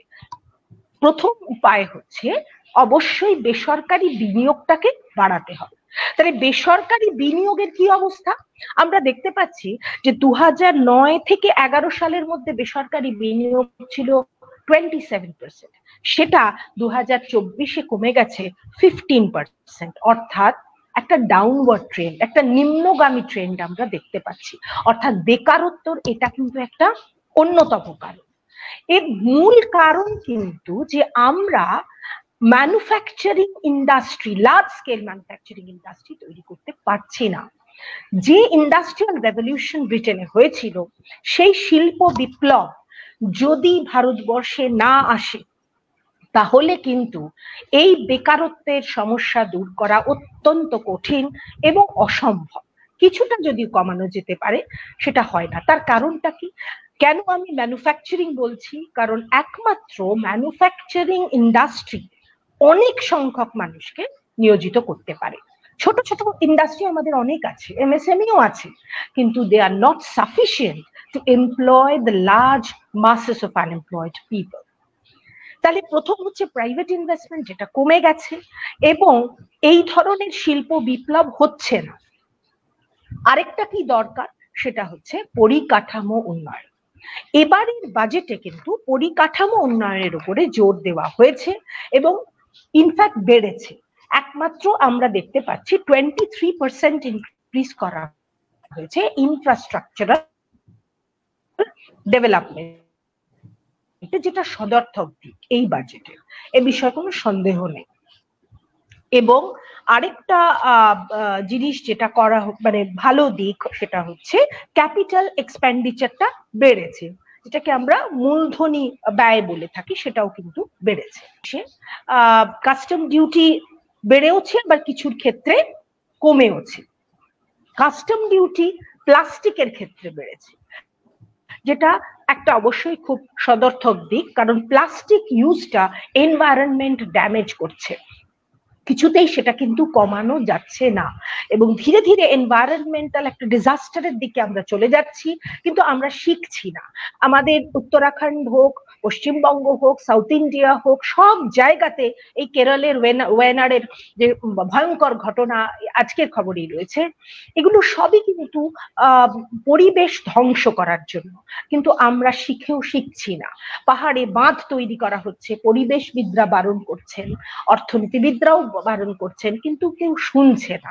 এবং না শোনার ফলে কিন্তু সাধারণ মানুষের প্রাণ যাচ্ছে, তারাই কিন্তু সব থেকে বেশি এখানে মানে আহত হচ্ছেন, নিহত হচ্ছেন। এবারে যেটা বলছিলাম যে পরিকাঠামো উন্নয়ন নিশ্চয়ই প্রয়োজন এবং সেটা এইবারের বাজেটে একটা অবশ্যই সদর্থক দিক। আরেকটা যেটা হচ্ছে খুব গুরুত্বপূর্ণ, সেটা হচ্ছে যে রপ্তানি বাড়াতে হবে। যদি একটা দেশকে এগিয়ে নিয়ে যেতে হয়, তাহলে এক্সপোর্টটাকে বাড়াতে হবে। তাহলে ভারতবর্ষের পজিশনটা কি এক্সপোর্টে? Only 3% in world export. তাহলে পৃথিবীর যে এক্সপোর্ট, সমগ্র যে রপ্তানি, তাতে অনলি 3% কন্ট্রিবিউট করে ইন্ডিয়া। 2020-21-22 মানে আফটার কোভিড কিন্তু এক্সপোর্ট আমাদের দেশে বেড়েছিল, কিন্তু তারপর আবার কমে গেছে। এবং আমাদের দেশে সার্ভিস এক্সপোর্ট যেটা, সেটা সব থেকে বেশি, যেটা আমরা দেখতে পাচ্ছি যে কোভিডের পরে 10% চলে গিয়েছিল, অনেকটা বেশি, সেটা কিন্তু 23-24-এ 4.9% হয়ে গেছে। কাজেই একটা কথা মনে রাখতে হবে, যতই আমরা আত্মনির্ভর ভারতের কথা বলে থাকি, ইনক্লুসিভ গ্রোথের থেকে লিবারালাইজড ইকোনমি এবং অন্যভাবে মানে আরো বেশি করে কি করে আমাদের রপ্তানিটা বাড়ানো যায়, সেটা চিন্তা করা অত্যন্ত দরকার। তার কারণ হচ্ছে টোটাল জনসংখ্যা 2/3 এমপ্লয়মেন্ট কিন্তু জেনারেটেড হয় আনঅর্গানাইজ সেক্টরে, অর্থাৎ যেটা আমাদের দেশের অসংগঠিত ক্ষেত্র। মুশকিল হচ্ছে সেটা হতেই পারে, কিন্তু অসংগঠিত ক্ষেত্রের উপর ভর করে যদি কোনো অর্থনীতি চলে, সেটা দীর্ঘ মেয়াদে কিন্তু খুব বেশি ভালো ফল দেয় না। তার কারণ হচ্ছে এই অসংগঠিত ক্ষেত্রের লেবারাররা, তাদের কোনো সিকিউরিটি নেই, তাদের কোনো সোশ্যাল সিকিউরিটি নেই, মহিলাদের কোনো সিকিউরিটি নেই। কাজেই দীর্ঘদিন ধরে একটা অর্থনীতিতে এই ধরনের যদি মানে আনঅর্গানাইজ সেক্টর শুধু বেড়ে চলে, তার একটা কিন্তু খারাপ ফল পরবর্তীকালে অর্থনীতিতে পড়ে। এবং আনফরচুনেটলি কোভিড এর সময় কতগুলো লেবার লস শেষ করতে হবে। হ্যাঁ, হ্যাঁ আর বেশি সময় নেই। হ্যাঁ হয়ে গেছে, করা হয়েছে, যেগুলোতে কিন্তু এই সোশ্যাল সিকিউরিটির কথা একেবারেই বলা হয়নি। আর একটা ছোট্ট জিনিস দিয়ে আমি শেষ করব, সেটা হচ্ছে যে এই বাজেটে ক্যান্সারের 3টে ওষুধের ওপর থেকে শুধু 10% আমদানি শুল্ক কমেছে। আমদানি শুল্ক, জিএসটি নয়। তাতে কিন্তু খুব বেশি দাম কমার কোনো উপায় নেই। আরেকটা কথা বলবো যেগুলো দরকারি, সেটা হচ্ছে যে সার্ভাইকাল ক্যান্সার ট্রিটমেন্ট প্রচুর বেড়ে গেছে, সেগুলো শুধু বেসরকারি হাসপাতালে পাওয়া যাচ্ছে। শিক্ষা স্বাস্থ্যের কথা তো আগেই বললাম যে আমাদের দেশে এখন বেসরকারীকরণের দিকে চলে যাচ্ছে শিক্ষা স্বাস্থ্য, যেটা কিন্তু দেশের জনগণের জন্য খুব সুখকারক জিনিস নয়। অর্থাৎ শিক্ষা বা স্বাস্থ্য যদি শুধুমাত্র ধনীদের অ্যাক্সেসে থাকে, তাহলে সেটা পরবর্তীকালে গরিব মানুষদের মানে খুবই খারাপ জায়গায় চলে যাবে। আর একটা কথা বলে শেষ করব, সেটা হচ্ছে অবশ্যই ম্যাল নিউট্রিশন টু চিলড্রেন। আমরা দেখতে পাচ্ছি যে বাজেটে মিড ডে মিলের বরাদ্দ কমে গেছে। এর থেকে দুঃখজনক ঘটনা কিছু হতে পারে না। মিড ডে মিলের বাজেটে 60% দেয় কেন্দ্র, 40% দেয় রাজ্য। এবং আপনারা জানলে অবাক হবেন যে প্রাইমারি বাচ্চাদের জন্য মিড ডে মিলের বরাদ্দ হচ্ছে 5 টাকা 45 পয়সা, যাতে একটা ডিমও হয় না। ডিমের দাম মিনিমাম 6.5 থেকে 7 টাকা। আর আপার প্রাইমারিতে সেটা হচ্ছে 8 টাকা। অর্থাৎ মিনিমাম 13 থেকে 15 টাকা বাজেট না হলে একটা শিশুকে কখনোই পুষ্টিকর খাদ্য দেওয়া যায় না। এবং আমরা দেখতে পাচ্ছি যে ভারতে বাচ্চাদের অপুষ্টি একটা অ্যালার্মিং জায়গায় চলে যাচ্ছে। কাজে এই বাজেটে কিন্তু আমরা পরিকাঠামো উন্নয়ন এবং কাস্টম ডিউটি কিছু কমানো ছাড়া, গোল্ড প্ল্যাটিনাম ইত্যাদি এগুলো তো ধনীরা ব্যবহার করে, সেটার আর কোনো এমপ্লয়মেন্ট বাড়ানো কোনো দিশা বিশেষ পাইনি। আর একটা ছোট কথা বলে শেষ করব, যে বাজেট নিশ্চয়ই প্রয়োজনীয়, কিন্তু বাজেটে আনএমপ্লয়মেন্ট দূর করার জন্য বলা হয়েছে যে বেশ কিছু 1 কোটি ইয়াং পিপলদের ইন্টার্নশিপ করানোর কথা। কিন্তু শুধু ইন্টার্নশিপ করানো মানেই চাকরি দেওয়া নয় বা তাদের জব ক্রিয়েশন নয়। এটা শুধুই ইনস্টিটিউট আমাদের দেশে করতে হবে। এই বাজেটে আর্টিফিশিয়াল ইন্টেলিজেন্টের কোনো দিশা দেখানো হয়নি, যেটা অত্যন্ত প্রয়োজনীয়। আর আরেকটা খুব অ্যালার্মিং জিনিস হচ্ছে যে কেমিক্যালসের উপরে কাস্টম ডিউটি 10 থেকে 150% বেড়ে গেছে। তাতে বিজ্ঞানীদের মাথায় হাত। অর্থাৎ অর্গানিক, ইনঅর্গানিক কেমিক্যাল যদি আনতে হয় বিদেশ থেকে, 150% বেড়ে গেছে তার ডিউটি। এগুলো সত্যি চিন্তার ব্যাপার, চিন্তার প্রয়োজন। সেইভাবেই মানে এগোতে হবে এবং এগুলো সরকার চিন্তা করুক, গরিব মানুষের কথা চিন্তা করুক, তবেই একটা দেশ এগোবে। Thank you. অনেক ধন্যবাদ মহানন্দা। সীমন্তিনী যেমন কতগুলি দরকারি ক্ষেত্র চিহ্নিত করেছিলেন তার আলোচনার মধ্যে, তুমিও তেমনি ভীষণই প্রাসঙ্গিক ও বাস্তব কতগুলো জায়গা আমাদের আজকে দেখিয়ে দিলে। যেমন হিউম্যান ডেভেলপমেন্ট ইন্ডেক্সে ভারতের অবস্থান, যেমন এডুকেশন সেক্টরে এই বাজেটে যা বরাদ্দ করা হয়েছে সেটা মানে খুবই হতাশাব্যঞ্জক। রিসার্চ ডেভেলপমেন্ট ছাড়া আমরা জানি যে কোনো দেশ বা জাতি এগোতে পারে না, সেখানেও যে বরাদ্দ করা হয়েছে সেটাও যথেষ্টই হতাশাব্যঞ্জক। এছাড়া জেন্ডার ইন্ডেক্সে ভারতের যে অবস্থান, আউট অফ 146 সেটা হচ্ছে 129। এছাড়া তো ক্রাইম এগেনস্ট উইমেন আমরা দেখেছি যে during Covid and after Covid সেটা একেবারে একটা অ্যালার্মিং রেটে বাড়ছে পশ্চিমবঙ্গ সহ সারা ভারতে। এছাড়া তুমি যে বিষয়গুলোর উপরে আলোকপাত করলে সেটা হচ্ছে এক্সপোর্ট যে অবস্থাটা, যেটা একসময় একটু বেড়েছিল এখন আবার কমে যাচ্ছে। আর হাঙ্গার ইন্ডেক্সের কথা বলেছো, হ্যাপিনেস ইন্ডেক্সের কথা বলেছো, যে আমাদের মতো একটা উন্নয়নশীল দেশে যেখানে একটা বিরাট অংশ মানুষ এখনো দারিদ্র সীমার নিচে থাকে, সেখানে যে হ্যাপিনেস ইন্ডেক্স খোঁজ করাটা কতটা যুক্তিযুক্ত এটা আমি জানি না। এটা নিয়ে আমি একটা টিভি প্রোগ্রামে একবার আমি গিয়েছিলাম, অচিনবাবু গিয়েছিলেন, আর তখন আমার এই ব্যাপারটা সম্পর্কে ধারণাই 10-12 বছর আগেকার কথা বলছি। তো যাই হোক, সেখানেও দেখা যাচ্ছে যে ভারতের অবস্থা হচ্ছে, তার স্থান হচ্ছে 126।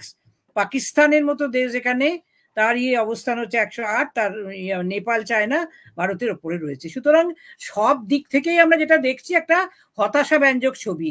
তবু কিন্তু আমরা আত্মনির্ভর ভারতের কথা বলছি, আমরা বলছি যে ভারতবর্ষ এগিয়ে চলছে সব দিক থেকে। সে অর্থাৎ ওটা হচ্ছে মুখের কথা, কিন্তু বাস্তব ছবিটা যদি দেখি, সেই বাস্তব ছবিটা কিন্তু অনেকটাই খুব করুণ এবং ম্লান। এবং আমাদের কাছে সেই জন্য এই বাজেটটা, যেমন বিরোধীরা বারবার বলেছেন একটা পলিটিক্যাল ইম্প্যাক্টের কথাও যেখানে বলা হয়েছে, impact of budget on politics, সুতরাং এই কথাটাও এসে যায় যে তারা বলছেন এটা দিশাহীন বাজেট, কারণ এখানে দরিদ্র মানুষদের সেরকম কোনো পথ দেখানো হয়নি যাতে তারা সুস্থভাবে বাঁচতে পারেন। যেমন ক্যান্সারের মতো একটা মারণ রোগ, সেখানে মাত্র 3টে ওষুধের উপরে আমদানি শুল্ক কমানো হয়েছে, যেখানে আরো বেশি সংখ্যক ওষুধের উপর কমানো উচিত ছিল। কারণ আমরা দেখেছি বেশ গত লাস্ট ইয়ার 2023 থেকে কিন্তু ওষুধের দাম ক্রমান্বয়ে বাড়ছে, এবং যারা সিনিয়র সিটিজেন এবং যাদের জীবনযাপন করতে হয় ওই তাদের পেনশনের অল্প টাকায়, সেখানে ওষুধের পেছনে যদি এত টাকা খরচ করতে হয়, তো সেখানে তাদের জীবন ধারণটা একটা প্রশ্নচিহ্নের সামনে দাঁড়ায়। তো এই ব্যাপারগুলোও কিন্তু সেভাবে আলোকপাত করা হয়নি আমাদের বাজেটে, এগুলো নিয়েও কিন্তু ভাবা উচিত। এবং একজন ইকোনমিস্ট হিসেবে এবং পলিটিক্যাল অ্যানালিস্ট হিসেবে মহানন্দা সঙ্গতভাবেই অনেকগুলি বিষয়ের উপরে আমাদের দৃষ্টি আকর্ষণ করলেন, এবং সেটা সত্যি খুব প্রশংসনীয়। এবং এরপরে আমি I will request the third speaker,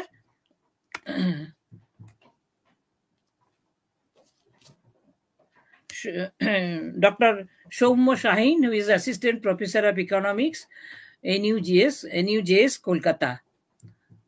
Over to Soumya Shahin.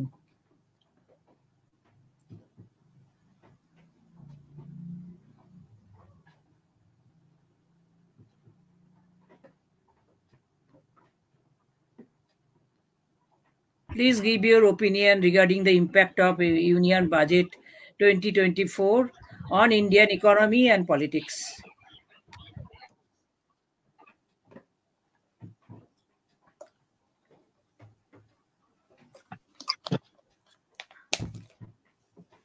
আমার কথা কি শোনা যাচ্ছে? হ্যাঁ, শোনা যাচ্ছে। Audible, it is audible. নমস্কার সবাইকে। Professor Chakraborty, professor Kanjilal, doctor Mukhopadhyay, রাষ্ট্রবিজ্ঞান চর্চা কেন্দ্র, দুর্গাপুর ওমেন্স কলেজ এর সকল ছাত্রছাত্রী এবং এই অনুষ্ঠানের আয়োজকবৃন্দ, সবাইকে আমার অনেক অনেক ধন্যবাদ। তো সরাসরি চলে যাই অর্থমন্ত্রীর যে বাজেট ভাষণ সেখানে। তো আমরা যদি বাজেট ভাষণটা দেখি, দেখব যে ডক্টর সীতারামন তিনি 4টে ক্ষেত্রের উপর তার বাজেট বক্তৃতায় মূলত ফোকাস করতে চেয়েছেন। অন্তত মানে সেরকমটাই তিনি বলেছেন যে 4টে ক্ষেত্র তাদের প্রায়োরিটি সেক্টর বা অগ্রাধিকার প্রাপ্ত সেক্টর। এগুলো কারা? প্রথমত নারী সমাজ, দ্বিতীয়ত দরিদ্র জনগোষ্ঠী, তৃতীয়ত কৃষক সমাজ এবং চতুর্থত যুব সমাজ।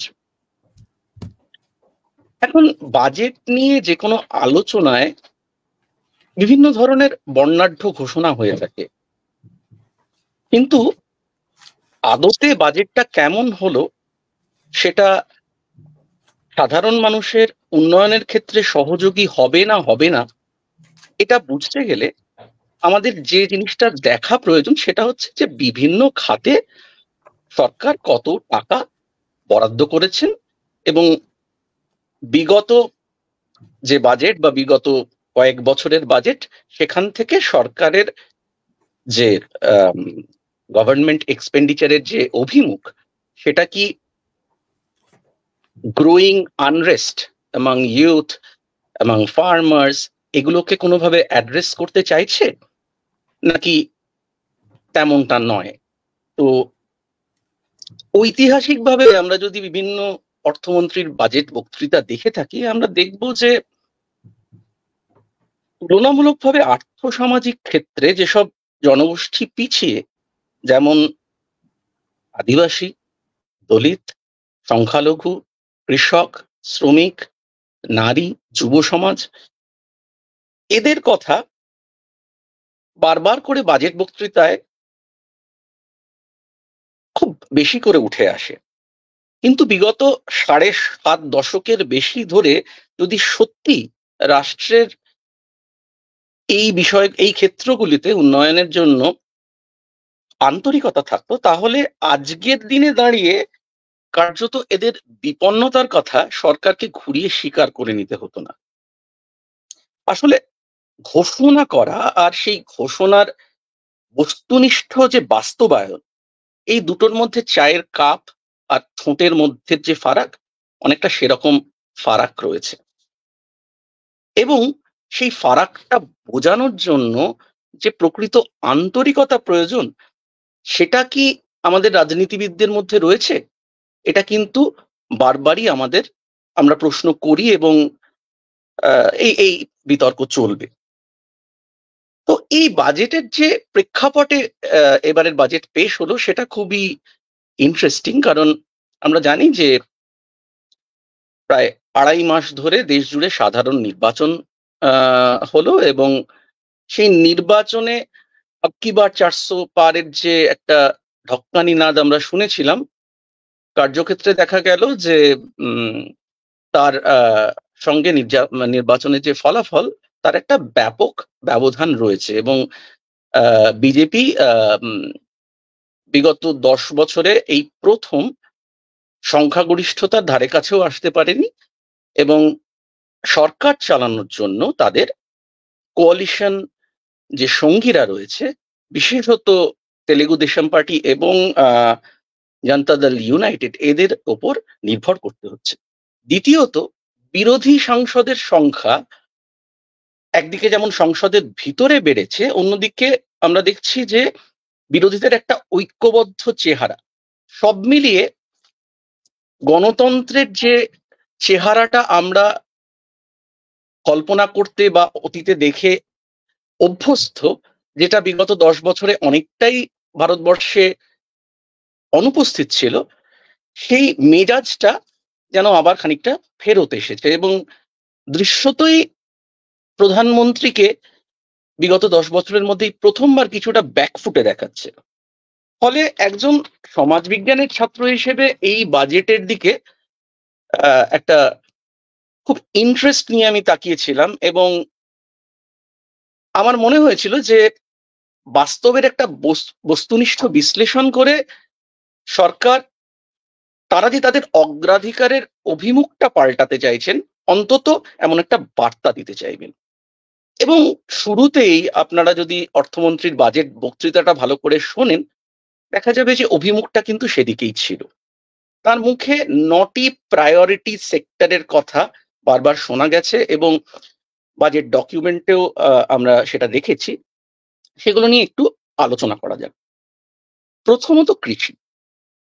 ভারতবর্ষের মোট যে শ্রম শক্তি, তার 46% কৃষির সাথে যুক্ত, এবং মোট জনসংখ্যার প্রায় 60% তাদের গ্রাসাচ্ছাদনের জন্য কৃষিক্ষেত্রের উপর নির্ভরশীল। এখন কৃষি খাতে এবছর এর বাজেটে 1,52,000 কোটি টাকা বরাদ্দ করা হয়েছে। এবং নির্মলা সীতারামন, আমাদের সম্মানিত অর্থমন্ত্রী, তিনি জানিয়েছেন যে 2024 সালের বাজেটে কেন্দ্রীয় সরকারের ফোকাসে রয়েছে কৃষি পরিকাঠামোকে শক্তিশালী করা, কৃষিতে প্রযুক্তির প্রসার ঘটানো, এবং প্রাকৃতিক চাষের দিকে কৃষকদের ঝোঁক বাড়ানো। যদিও এই বাজেটে কিষাণ সম্মান নিধি এবং ফসলের ন্যূনতম সহায়ক মূল্য বাড়ানো নিয়ে আমরা কোনো মন্তব্য শুনতে পাইনি। এবার বিষয়টাকে আরেকটু গভীরে গিয়ে দেখা যাক। প্রথমত, মোদী সরকারের দেওয়া পরিসংখ্যানের যে গুণগত মান, সেটা নিয়ে কিন্তু অর্থনীতিবিদ এবং স্ট্যাটিস্টিশিয়ানদের মধ্যে বিগত কয়েক বছরে একটা সন্দেহ দেখা যাচ্ছে। ইনফ্যাক্ট, কৃষি ক্ষেত্রে উৎপাদন সম্পর্কিত যে সরকারি তথ্য, সেখানে কিন্তু যুক্তি বুদ্ধির ক্ষেত্রে একটা ফ্যালাসি তৈরি হয়েছে।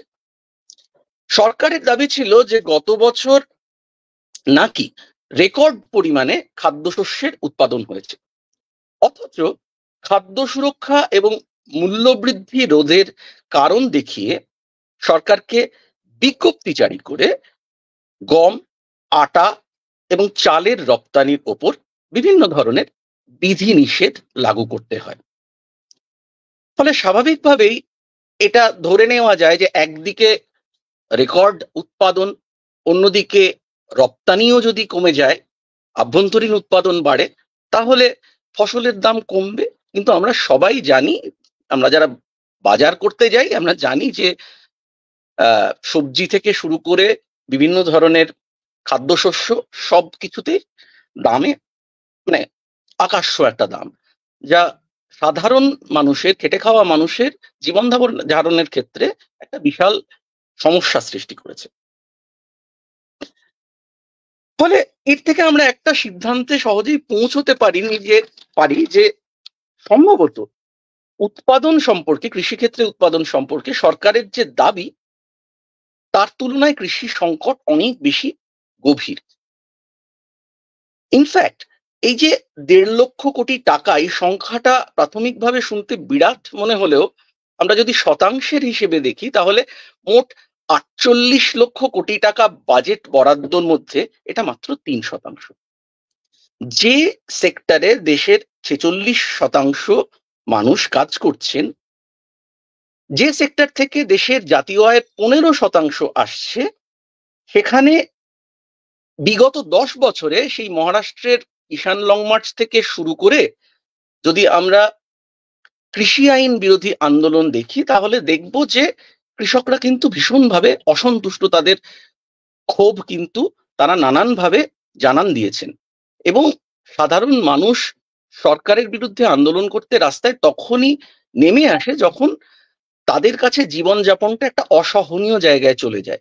ফলে কৃষিক্ষেত্রের যে সংকট তার একটা প্রতিফলন হচ্ছে কৃষকদের এই সরকারের প্রবল বিরোধিতা। এবং আমরা যদি নির্বাচনের ফলাফলটাও দেখি আমরা দেখব যে উত্তর ভারতের বিভিন্ন রাজ্যে যেখানে কৃষক আন্দোলন খুব জোরদার হয়েছে, যেমন পাঞ্জাব, হরিয়ানা, রাজস্থান, উত্তরপ্রদেশ, এই সব রাজ্যে বিজেপির ফলাফল কিন্তু ব্যাপকভাবে খারাপ হয়েছে বিগত 2019 সালের নির্বাচনের তুলনায়। এবার আমরা যদি এমনকি নির্বাচনের পূর্বে যে অন্তর্বর্তীকালীন বাজেট পেশ করেছিলেন অর্থমন্ত্রী, সেই বাজেটের দিকে তাকাই, আমরা দেখব যে কৃষিক্ষেত্রে বরাদ্দের যে পরিমাণ তা কিন্তু প্রায় একই থেকে গেছে। অতএব এগ্রিকালচারকে প্রায়োরিটাইজ করার যে সরকারি দাবি বাজেটে করা হয়েছে তার অনেকটাই অন্তঃসারশূন্য। দ্বিতীয় যে ক্ষেত্রকে অগ্রাধিকার দেওয়ার কথা অর্থমন্ত্রী বলেছেন সেটি হলো কর্মসংস্থান। ইন্টারন্যাশনাল লেবার অর্গানাইজেশনের পরিসংখ্যান অনুযায়ী দেশের 29.1% গ্র্যাজুয়েট এই মুহূর্তে বেকার। অথচ সরকারের সামনে সহজতম রাস্তা হলো এই বেকারত্ব দূর করার জন্য সরাসরি সরকারি চাকরিতে নিয়োগ করা। কিন্তু আমরা যদি শুধুমাত্র কেন্দ্রীয় সরকারের শূন্য পদের দিকে তাকাই আমরা দেখব এই মুহূর্তে 8,70,000-এর বেশি শূন্য পদ শুধুমাত্র কেন্দ্রীয় সরকারে রয়েছে।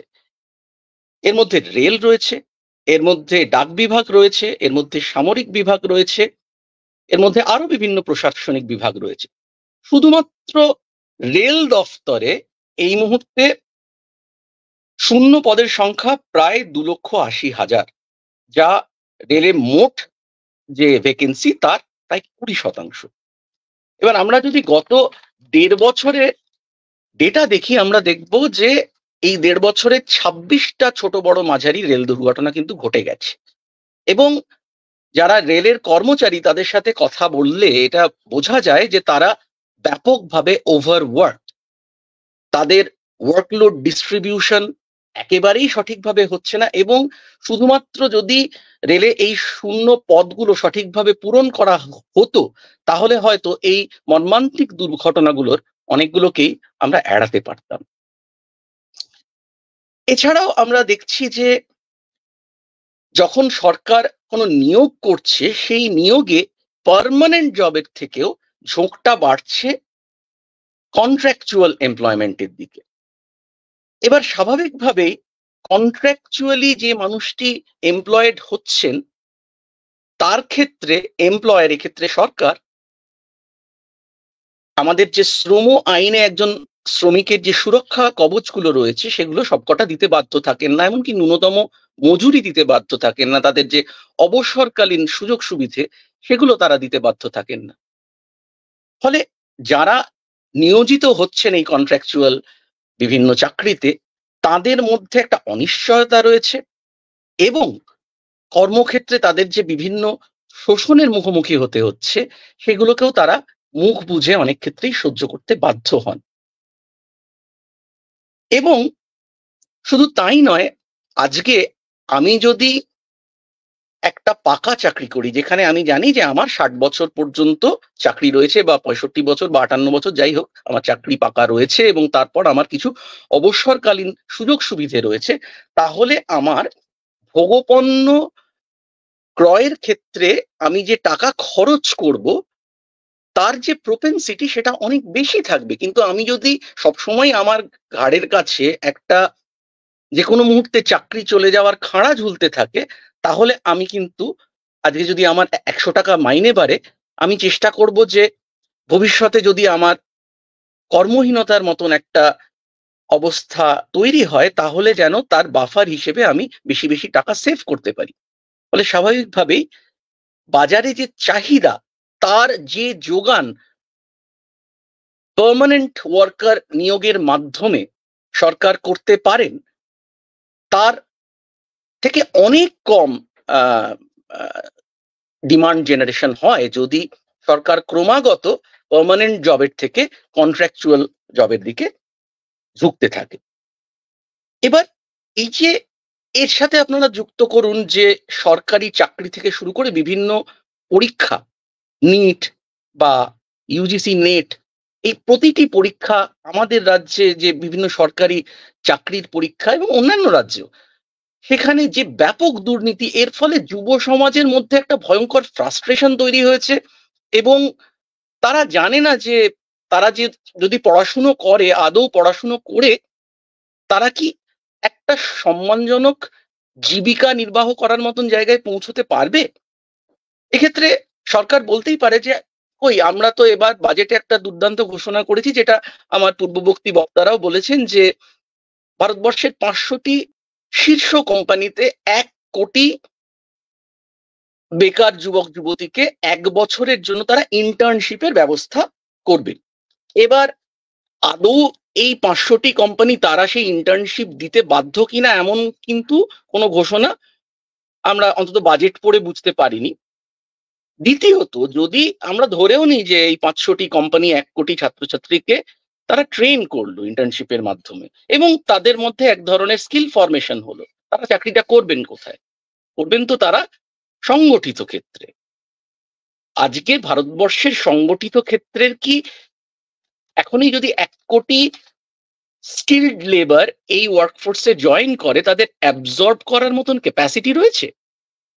The answer is a clear no. যেটা আমার পূর্ববর্তী দুজন বক্তাই বারবার করে বলেছেন যে ভারতবর্ষের অর্থনীতির মূল রোগটা কিন্তু সাপ্লাই সাইডে নয়, আমাদের অর্থনীতির মূল রোগটা ডিমান্ড সাইডে। ফলে একটা সাপ্লাই সাইড স্টিমিউলাস যদি আমরা দিই, that does not necessarily imply that it will create jobs proportionately. So what we need to do, আমাদের যেটা করা প্রয়োজন, আমাদের সরকারের যেটা করা প্রয়োজন সেটা হচ্ছে ক্ষুদ্র এবং মাঝারি শিল্প, কৃষিভিত্তিক শিল্প, এই জায়গাগুলোতে কিভাবে কর্মসংস্থানে জোর দেওয়া যায়। এখানে মনে রাখা প্রয়োজন যে অসংগঠিত ক্ষেত্রে আমাদের দেশের মোট যে শ্রম শক্তি তার 94% কাজ করেন। বেসরকারি যে সংগঠিত ক্ষেত্র সেখানে অ্যারাউন্ড 3.5% এবং সরকারি চাকরিতে আরো 2.5%। অর্থাৎ এই 94% মানুষ যে সেক্টরে কাজ করে এবং যে সেক্টর অনেক বেশি লেবার ইন্টেন্সিভ বা শ্রম নিবিড় যে প্রযুক্তি সেগুলো ব্যবহার করে, সেই সেক্টরগুলোকে সরকার যদি ইম্পেটাস দেয় তাহলে তার যে এমপ্লয়মেন্ট জেনারেটিং পোটেনশিয়াল রয়েছে ভিজাভি সরকার যদি ক্রমাগত অর্গানাইজড সেক্টরকে ইম্পেটাস দিতে থাকে, তার যে এমপ্লয়মেন্ট জেনারেটিং পোটেনশিয়াল এই দুটোর মধ্যে কোনো তুলনাই করা যায় না। কারণ আবারও যেটা বলছি যে সংগঠিত ক্ষেত্রে কিন্তু সমস্যাটা এটা নয় যে বিনিয়োগের অভাব রয়েছে। ইনফ্যাক্ট ভারতবর্ষের সংগঠিত ক্ষেত্রের ব্যালেন্স শিট যদি দেখা যায়, ইট ইজ ফেয়ারলি হেলদি, কিন্তু তারপরেও সংগঠিত ক্ষেত্রে বিনিয়োগ বাড়ছে না। তার একটা বড় কারণ হচ্ছে যে আমি যে বিনিয়োগ করব, আমি যে পণ্যটা উৎপাদন করব সেটা কিনবে কে? বাজারে তো সেই চাহিদাটা নেই। এমন নয় যে শুধু গাড়ির কোম্পানি গাড়ি বিক্রি করতে পারছে না, আমরা দেখেছি যে বিস্কুটের কোম্পানি, আমাদের যে শ্যাম্পু বা সাবানের ছোট ছোট 1 টাকা 2 টাকার স্যাশে, সেগুলোর যে চাহিদা সেটাও কমে যাচ্ছে কখনো কখনো, বা লার্জলি সেটা স্ট্যাগনেট করে গেছে। তার কারণ গরিব মানুষের হাতে টাকা নেই। এবার কি ধরনের প্রকল্প গরিব মানুষকে তাদের ডিমান্ড জেনারেট করতে সাহায্য করতে পারে? আমরা একটা প্রকল্পের কথা বলতে পারি যেটা ইউপিএ 1 সরকারের সময় ভারতবর্ষের সরকার নিয়েছিল, সেটা হচ্ছে 100 দিনের কাজের প্রকল্প বা মানরেগা। এবার আপনি ভেবে দেখুন, মানরেগায় যে গ্রামীণ প্রান্তিক মানুষটি কাজ করছেন এবং দৈনিক কাজের বিনিময়ে 200 টাকা, তিনি অ্যারাউন্ড 200 টাকা, আমরা যদি সব রাজ্যের গড়টা দেখি, তিনি পাচ্ছেন। তিনি কি আর্থিক অবস্থানে রয়েছেন? কোন মানুষ দিনে 200 টাকা কাজের জন্য মানরেগার কাজ করতে যায়? যিনি গরিব মানুষ, যার marginal propensity to consume is extremely high, close to 1। Professor Jayati Ghosh এবং অন্যান্যরা একটি গবেষণায় দেখিয়েছেন যে এই গরিব মানুষের হাতে যদি 100 টাকা অতিরিক্ত তুলে দেওয়া যায়, তাহলে সেই 100 টাকা বাজারে 400 টাকার সমতুল্য ডিমান্ড জেনারেট করতে পারে। That is the value of the multiplier in that case is equal to close two 4। whereas সেই টাকাটা যদি আমরা উচ্চবিত্ত একজন মানুষের হাতে দিই, তাহলে তিনি, তার যে মানুষ ধরুন মাসে 1 কোটি টাকা রোজগার করছেন, তার যদি 100 টাকা আয় বৃদ্ধি হয়, তাহলে তিনি সেই 100 টাকাটা কি খরচ করবেন? মোস্ট প্রবাবলি নো, কারণ তার bases are already covered. So the marginal propensity to consume for people who are high earning is very low. কিন্তু মানে বিগত 10 বছর ধরে বিশেষত ক্ষুদ্র এবং মাঝারি এবং অতি ক্ষুদ্র শিল্পের উপরে একটার পর একটা যেভাবে আঘাত নেমে এসেছে, এবং সেই আঘাতটা কিন্তু নামিয়ে এনেছে ভারতবর্ষের সরকার। যেমন নোটবন্দি, তারপরে একটি অত্যন্ত অপরিকল্পিতভাবে লঞ্চ করা জিএসটি, তারপরে এনবিএফসি ক্রাইসিস, এবং মরার উপর খাড়ার ঘা মারার মতন করে একটা অ্যাবসলিউটলি আনপ্ল্যান্ড লকডাউন এবং প্র্যাকটিক্যালি আনকম্পেনসেটেড লকডাউন, যেখানে গরিব মানুষকে তাদের কাজের অধিকার থেকে মাসের পর মাস বঞ্চিত রাখা হলো এবং তাদেরকে কোনো রকম ক্ষতিপূরণ দেওয়া হলো না। আমি জানি না পৃথিবীর অন্য কোনো দেশে এতটা, এবং যেখানে এইসব পঞ্চম বৃহৎ অর্থনীতি ইতিমধ্যে 2027-এর মধ্যে 3য় বৃহত্তম অর্থনীতি হওয়ার যেসব বড় বড় প্রোপাগান্ডা আমরা শুনি, সেই জায়গায় দাঁড়িয়ে আমাদের সরকার প্র্যাকটিক্যালি আমাদের গরিব মানুষের পাশে দাঁড়াননি, আমাদের ক্ষুদ্র মাঝারি যে শিল্পক্ষেত্র রয়েছে তার পাশে দাঁড়ায়নি, তার শিরদাঁড়া ভেঙে গেছে। এবং তার ফলে যে বিপুল আনএমপ্লয়মেন্ট তৈরি হয়েছে, তাকে কিন্তু শুধুমাত্র সাপ্লাই সাইড ইম্পেটাস যেটা সংগঠিত ক্ষেত্রে দেওয়া হচ্ছে, তা দিয়ে কোনোভাবেই সেই লস ইন ডিমান্ডকে কম্পেনসেট করা যাবে না।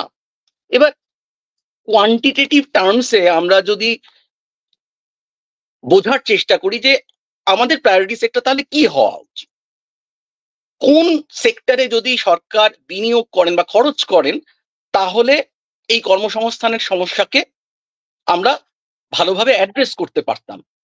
প্রথমেই যেটা আসে সেটা হলো স্বাস্থ্য, শিক্ষা, কৃষি, ক্ষুদ্র ও মাঝারি শিল্প।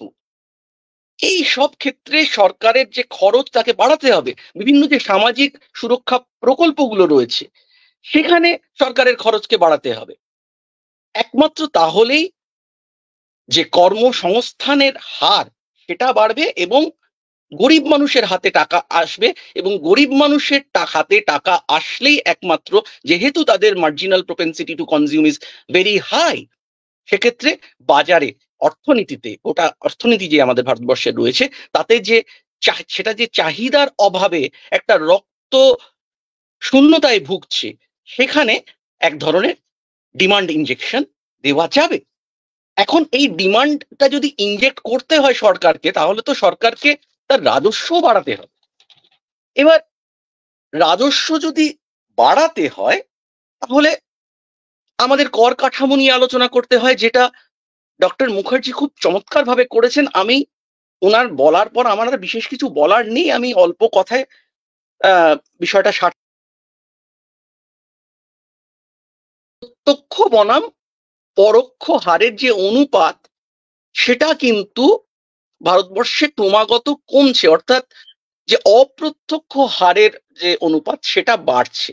এখন আমরা প্রত্যক্ষ করকে বলি প্রোগ্রেসিভ ট্যাক্সেশন, কারণ প্রত্যক্ষ কর যেমন ধরুন income tax, property tax, wealth tax, এগুলো কার উপর বসে? এটা যিনি যত বেশি আয় করেন বা যার বেশি সম্পদ আছে, যার বেশি প্রপার্টি আছে, তাকে বেশি হারে, উচ্চ হারে এইসব কর দিতে হয়। ফলে যে এর ফলে সরকারের যে রাজস্ব আদায় হয় সেই রাজস্ব তারা বিভিন্ন সামাজিক প্রকল্পে, বিভিন্ন স্বাস্থ্য, শিক্ষা, এরকম যে মৌলিক চাহিদা মানুষের, এই সব ক্ষেত্রে পাবলিক ইনভেস্টমেন্টের যে জায়গা সেইটা সরকার অনেক হাত খুলে করতে পারে, এবং এর ফলে দেশের যে উন্নয়ন সেই উন্নয়নটা অনেক বেশি একটা ইনক্লুসিভ চেহারা নিতে পারে। অন্যদিকে আমরা যদি অপ্রত্যক্ষ কর, যেমন ধরুন জিএসটির কথা দেখি, তো জিএসটি তো আম্বানিও যে হারে দিচ্ছেন, আমিও সেই হারে দিচ্ছি। আর যে ভদ্রলোক মনরেগার একটা 100 দিনের কার্ডের কাজের যে জব কার্ড, সেটার জন্য পঞ্চায়েত অফিসের সামনে দিনের পর দিন লাইন দিয়ে দাঁড়িয়ে আছেন, তিনিও সেই একই হারে জিএসটি দিচ্ছেন। ফলে শুধু জিএসটি বাড়লে সম্পদের যে পুনর্বন্টন সেটা হওয়া সম্ভব নয়। এরপর আমরা যদি দেখি যে 2019 সালে আমাদের অর্থমন্ত্রী হঠাৎ করে এক ধাক্কায় 30% থেকে 8% কমিয়ে কর্পোরেট ট্যাক্সকে 22% করে দিলেন। কি যুক্তি দেওয়া হলো তখন? যে কর্পোরেটদের ট্যাক্স যদি কমানো হয় তাহলে বিনিয়োগের যে প্রণোদনা সেটা বাড়বে, যদি বেশি বিনিয়োগ হয় তাহলে বেশি বেশি মানুষ চাকরি পাবেন, কর্মসংস্থান বৃদ্ধি হবে, এবং তার ফলে সেকেন্ডারি এবং অ্যান্সিলিয়ারি বিভিন্ন ধরনের কর্মসংস্থান তৈরি হবে, মানুষের হাতে বেশি বেশি টাকা আসবে, আবারও সেই মাল্টিপ্লায়ার এফেক্টের যে গল্পটা, সেই গল্পটা চালু হবে। কিন্তু এগেইন এই কর্পোরেট ট্যাক্সে যে ছাড় দেওয়া হলো তার ফলে কিন্তু একটা সাপ্লাই সাইড ইম্পেটাস দেওয়া হলো। প্রথমত এর ফলে প্রথম 2 বছরেই আমরা দেখেছি 1,84,000 কোটি টাকা সরকারের রেভিনিউ ডেফিসিট হয়েছে। এবং তারপর কোভিড পরবর্তীকালে আমরা যদি দেখি, সেই কালটাকে আমি আলোচনার মধ্যে আনছি না এক্ষেত্রে, কর্পোরেট ট্যাক্সের মানে কমানোর ফলে প্রাথমিকভাবে যে ধাক্কাটা এলো সরকারের রাজস্ব আদায়ের ক্ষেত্রে, সেক্ষেত্রে কোভিড পূর্ববর্তী সময়টাকে দেখাটা আমার মনে হয় বেটার। এবং সেখানে পরপর 2 বছরে 1,84,000 কোটি টাকা ফ্ল্যাট আমরা হারালাম, মানে আমাদের সরকার হারালেন। এবার আমরা যদি ভারতবর্ষে ক্যাপাসিটি ইউটিলাইজেশন রেট দেখি, that is hovering around 70 to 75%। এর মানে কি, যে একটা কারখানায়, ধরুন গাড়ি তৈরির কারখানার যদি ক্ষমতা থাকে যে তারা দিনে 10টা গাড়ি বানাতে পারবে, তাহলে প্র্যাকটিক্যালি তারা দিনে 7টা গাড়ি বানাচ্ছে। কারণ তার যা উৎপাদনশীলতা সেই অনুযায়ী, তার উৎপাদন ক্ষমতা সেই অনুযায়ী তারা যদি 10টা গাড়ি বানায়, তাহলে 3টে গাড়ি তারা যথেষ্ট প্রফিটেবলি বিক্রি করতে পারবে না। কেন পারবে না? কারণ গাড়ির যথেষ্ট চাহিদা বাজারে নেই, কেন চাহিদা নেই? কারণ সেই গাড়ি যারা কিনবেন তাদের রোজগার কমে গেছে। তার কারণ আমরা ইতিমধ্যেই বারবার করে আলোচনা করেছি। এবারে এই কর্পোরেট ট্যাক্সে ছাড় দেওয়ার ফলে ক্যাপাসিটি ইউটিলাইজেশন রেট বাড়ানোর তো কোনো কারণ কর্পোরেট হাউসগুলোর নেই, কারণ তারা তাদের অলরেডি যা প্রোডাকশন পোটেনশিয়াল সেটাই তারা প্রডিউস করতে পারছে না বাজারে চাহিদার অভাবে। এখন শুধুমাত্র আমাকে কম ট্যাক্স দিতে হবে অতএব আমি বেশি বেশি প্রডিউস করব, এটা ইললজিক্যাল। ফলে আমরা যেটা দেখলাম যে উৎপাদনের ক্ষেত্রে আদৌ কোনো পরিবর্তন এলো না সংগঠিত ক্ষেত্রে বা কর্পোরেট সেক্টরে, এবং এই যে দাবি করা হয়েছিল যে কর্মসংস্থান বাড়বে সেটাও পিরিয়ডিক লেবার ফোর্স সার্ভে যদি আমরা পরিসংখ্যানগুলো দেখি সেগুলোও কিন্তু মান্থ টু মান্থ আমরা দেখেছি যে স্ট্যাগনেন্ট ছিল।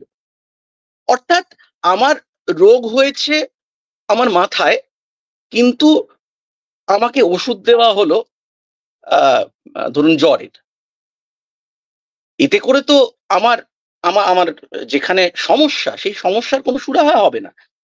মাঝখান থেকে হবে কি যে বড় পুঁজির যারা মালিক তাদের যে প্রফিট মার্জিন সেটা বাড়বে, এবং আমরা যদি স্টক মার্কেটের দিকে তাকাই আমরা দেখব যে সেন্সেক্সের একটা ব্যাপক বৃদ্ধি হবে, কিন্তু রিয়েল ইকোনমির তার যে ইম্প্যাক্ট বা কর্মসংস্থানের ক্ষেত্রে তার যে ইম্প্যাক্ট সেটা প্র্যাকটিক্যালি নেগলিজেবল।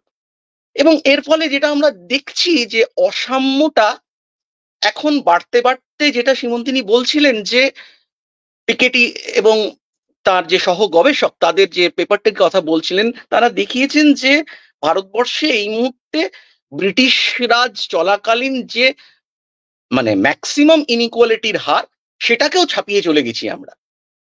আজকে ভারতবর্ষের যে ধনীতম 1% মানুষ তারা জাতীয় আয়ের মোট 22% আয় করছেন এবং মোট সম্পদের 40% তাদের হাতে। ভারতবর্ষে বিলিয়নের সংখ্যা এই মুহূর্তে 271, যে বিলিয়নের রাজের কথা হচ্ছিল, এবং শুধুমাত্র গত 1 বছরে নতুন করে 84 জন এই কোট আনকোট এলিট ক্লাবে নাম লিখিয়েছেন। এবার 2015 সালেই কিন্তু বর্তমান সরকার তারা ভারতবর্ষের সম্পদের উপর কর তুলে দিয়েছেন, এবং এবারের বাজেটেও সম্পদের উপর কর যে তারা ফিরিয়ে আনতে চান ভবিষ্যতে এমন কোনো ইঙ্গিত তারা দেননি। পিকেটিরা দেখাচ্ছেন যে ভারতবর্ষের যদি শুধুমাত্র সুপার রিচ অর্থাৎ যাদের আয় 10 কোটি টাকার বেশি তাদের উপর মাত্র 2% হারে ওয়েলথ ট্যাক্স বা সম্পদ কর বসানো হয়, এবং যারা উত্তরাধিকার সূত্রে 10 কোটির বেশি সম্পত্তি পাচ্ছেন তাদের উপর যদি 33% হারে উত্তরাধিকার কর বসানো হয়, এবং যেটা বহু ডেভেলপড কান্ট্রিতে রয়েছে, এই জিনিসটা করা হলে ভারতবর্ষে প্র্যাকটিক্যালি 9 লক্ষ কোটি টাকার কাছাকাছি অতিরিক্ত রাজস্ব সরকার আয় করতে পারবে, যা ভারতের মোট জাতীয় আয় অর্থাৎ জিডিপির 2.73%। প্রসঙ্গত বলি যে ভারতবর্ষ বছরে স্বাস্থ্য খাতে যেটা একটা মৌলিক ক্ষেত্র সেখানে এবছরেও 86,000 কোটি টাকা বাজেট বরাদ্দ রেখেছে, যেটা অন্তর্বর্তীকালীন যে বাজেট তার থেকে 1 টাকাও বাড়ানো হয়নি। এবং আমরা যদি মূল্য বৃদ্ধির হার দিয়ে সেটাকে করি, আমরা যদি সেটাকে অ্যাডজাস্ট করি তাহলে দেখা যাবে যে প্রকৃত বরাদ্দটা স্বাস্থ্য খাতে কমেছে। শিক্ষার ক্ষেত্রেও প্রফেসর কাঞ্জিলাল বলছিলেন যে কিভাবে প্রকৃত ব্যয় কমছে। তো ভারতবর্ষের যে সারা দেশের জন্য যে হেলথ বাজেট তার 10 গুণ অর্থ সরকার আদায় করতে পারে শুধুমাত্র 2% wealth tax on the super rich এবং 33% inheritance tax on people who are inheriting wealth above 10 crore। তা এটা যদি করা হয় তাহলে স্বাস্থ্য বাজেটের 10 গুণ বেশি রাজস্ব সরকার আদায় করতে পারত। কিন্তু এবং তাহলে কি সুবিধে হতো? এই টাকাটা খরচা করতেন কোথায় সরকার? তারা পরিকাঠামো খাতে খরচা করতেন, তারা শিক্ষার ক্ষেত্রে খরচা করতেন, তারা স্বাস্থ্যের ক্ষেত্রে খরচা করতেন, তারা ক্ষুদ্র ও মাঝারি শিল্পকে উৎসাহ দেওয়ার ক্ষেত্রে খরচা করতেন, যেটা কর্মসংস্থানকে বাড়াতে সাহায্য করবে। তারা কৃষি ক্ষেত্রে খরচা করতে পারতেন। কিন্তু আমরা যেটা দেখছি যে ভারতবর্ষের সরকারের আদৌ এই ধরনের কোনো যে ভবিষ্যতের দিনেও এই ধরনের কোনো ইচ্ছে আছে এমনটা নয়। এবং প্র্যাকটিক্যালি এই যে ডিমান্ড শুকিয়ে যাওয়ার ফলে পুঁজিবাদের যে সংকট, এটা সেই জন মেনার্ড কেন্স থেকে শুরু করে আজকের দিনের যে বড় বড় শিল্পপতিরা রয়েছেন, যেমন ওয়ারেন বাফেট বা এলন মাস্ক, তারা যদি তাদের কথাও শোনেন তাহলে দেখবেন তারা বারবার করে বলছেন যে ক্যাপিটালকে বেশি বেশি ট্যাক্স করা প্রয়োজন এবং প্রফিটকে ট্যাক্স করা প্রয়োজন। এমনকি গত শতাব্দীতে হেনরি ফোর্ড খুব পপুলারলি তিনি বলেছিলেন যে আজকে আমি যে গাড়ি বানাচ্ছি আমার কারখানায়, সেটা যদি আমার কর্মচারীরা না কিনতে পারে তাহলে আমার ব্যবসা ভবিষ্যতে বাড়বে কোথা থেকে? ফলে আজকে যে ডেভেলপড দেশের যারা পুঁজিপতি, যারা এই ডিসপ্রপোর্শনেট গ্রোথের ফলে এই মুহূর্তে লাভবান হচ্ছেন, তারাও কিন্তু ভবিষ্যতের কথা ভেবে এই যে অসাম্য, তীব্র ইনইকুয়ালিটি, সেটাকে যাতে কমানো যায় তার জন্য তারা পলিসি সাজেস্ট করছেন। অথচ আমাদের দেশের যারা বৃহৎ পুঁজিপতি তাদের দিকে যদি তাকাই তাহলে আমরা ওই সীমন্তিনী যেটা বললেন যে নির্লজ্জ কি বলবো বিজ্ঞাপন চলছে বৈভবের একটি বিয়েকে কেন্দ্র করে, বা অন্যান্য যারা বড় বড় শিল্পপতি রয়েছে তাদের দিকেও যদি তাকাই আমরা দেখবো যে তাদের মধ্যে কিন্তু এসব নিয়ে বিশেষ কোনো ভাবনা চিন্তা দেখা যাচ্ছে না। আমি শেষ করবো আর একটা কথা বলে, সেটা হচ্ছে এক তো আমি বলছিলাম মানে সংগঠিত ক্ষেত্রে বড় পুঁজির বিনিয়োগের ক্ষেত্রে ক্রমাগত ক্যাপিটাল ইন্টেন্সিভ টেকনোলজির দিকে ঝোঁক বৃদ্ধি পাওয়ার ফলে কর্মসংস্থান প্রপোর্শনেটলি যেমন বাড়বে না,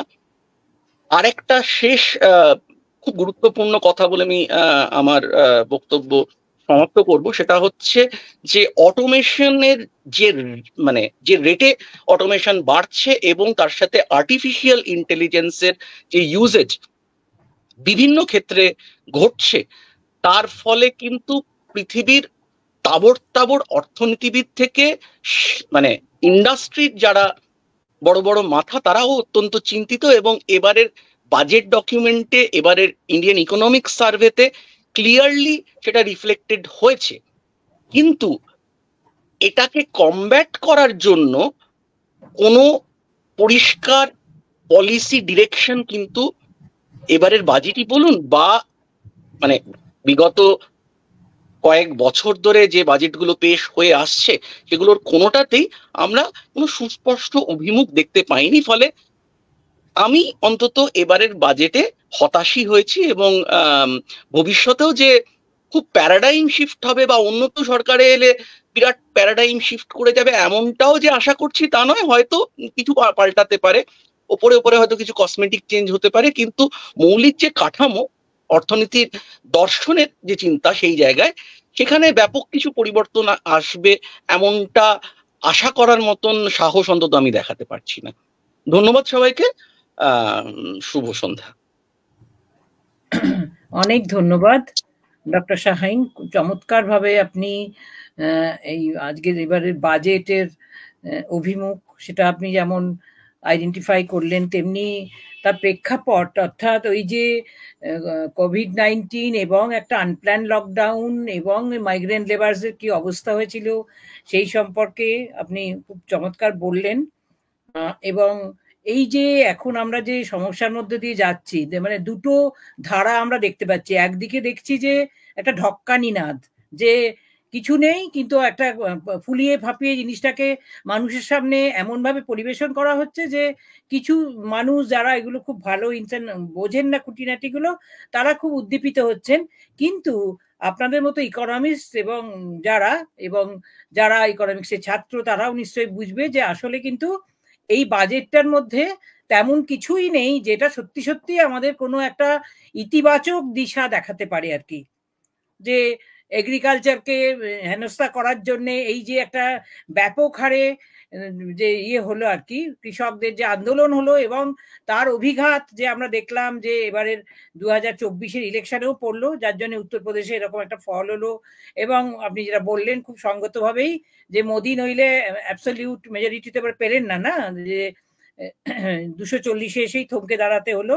এবং কর্মসংস্থানের যে ছবিও আমরা দেখতে পাচ্ছি সেটাও খুব হতাশাব্যঞ্জক।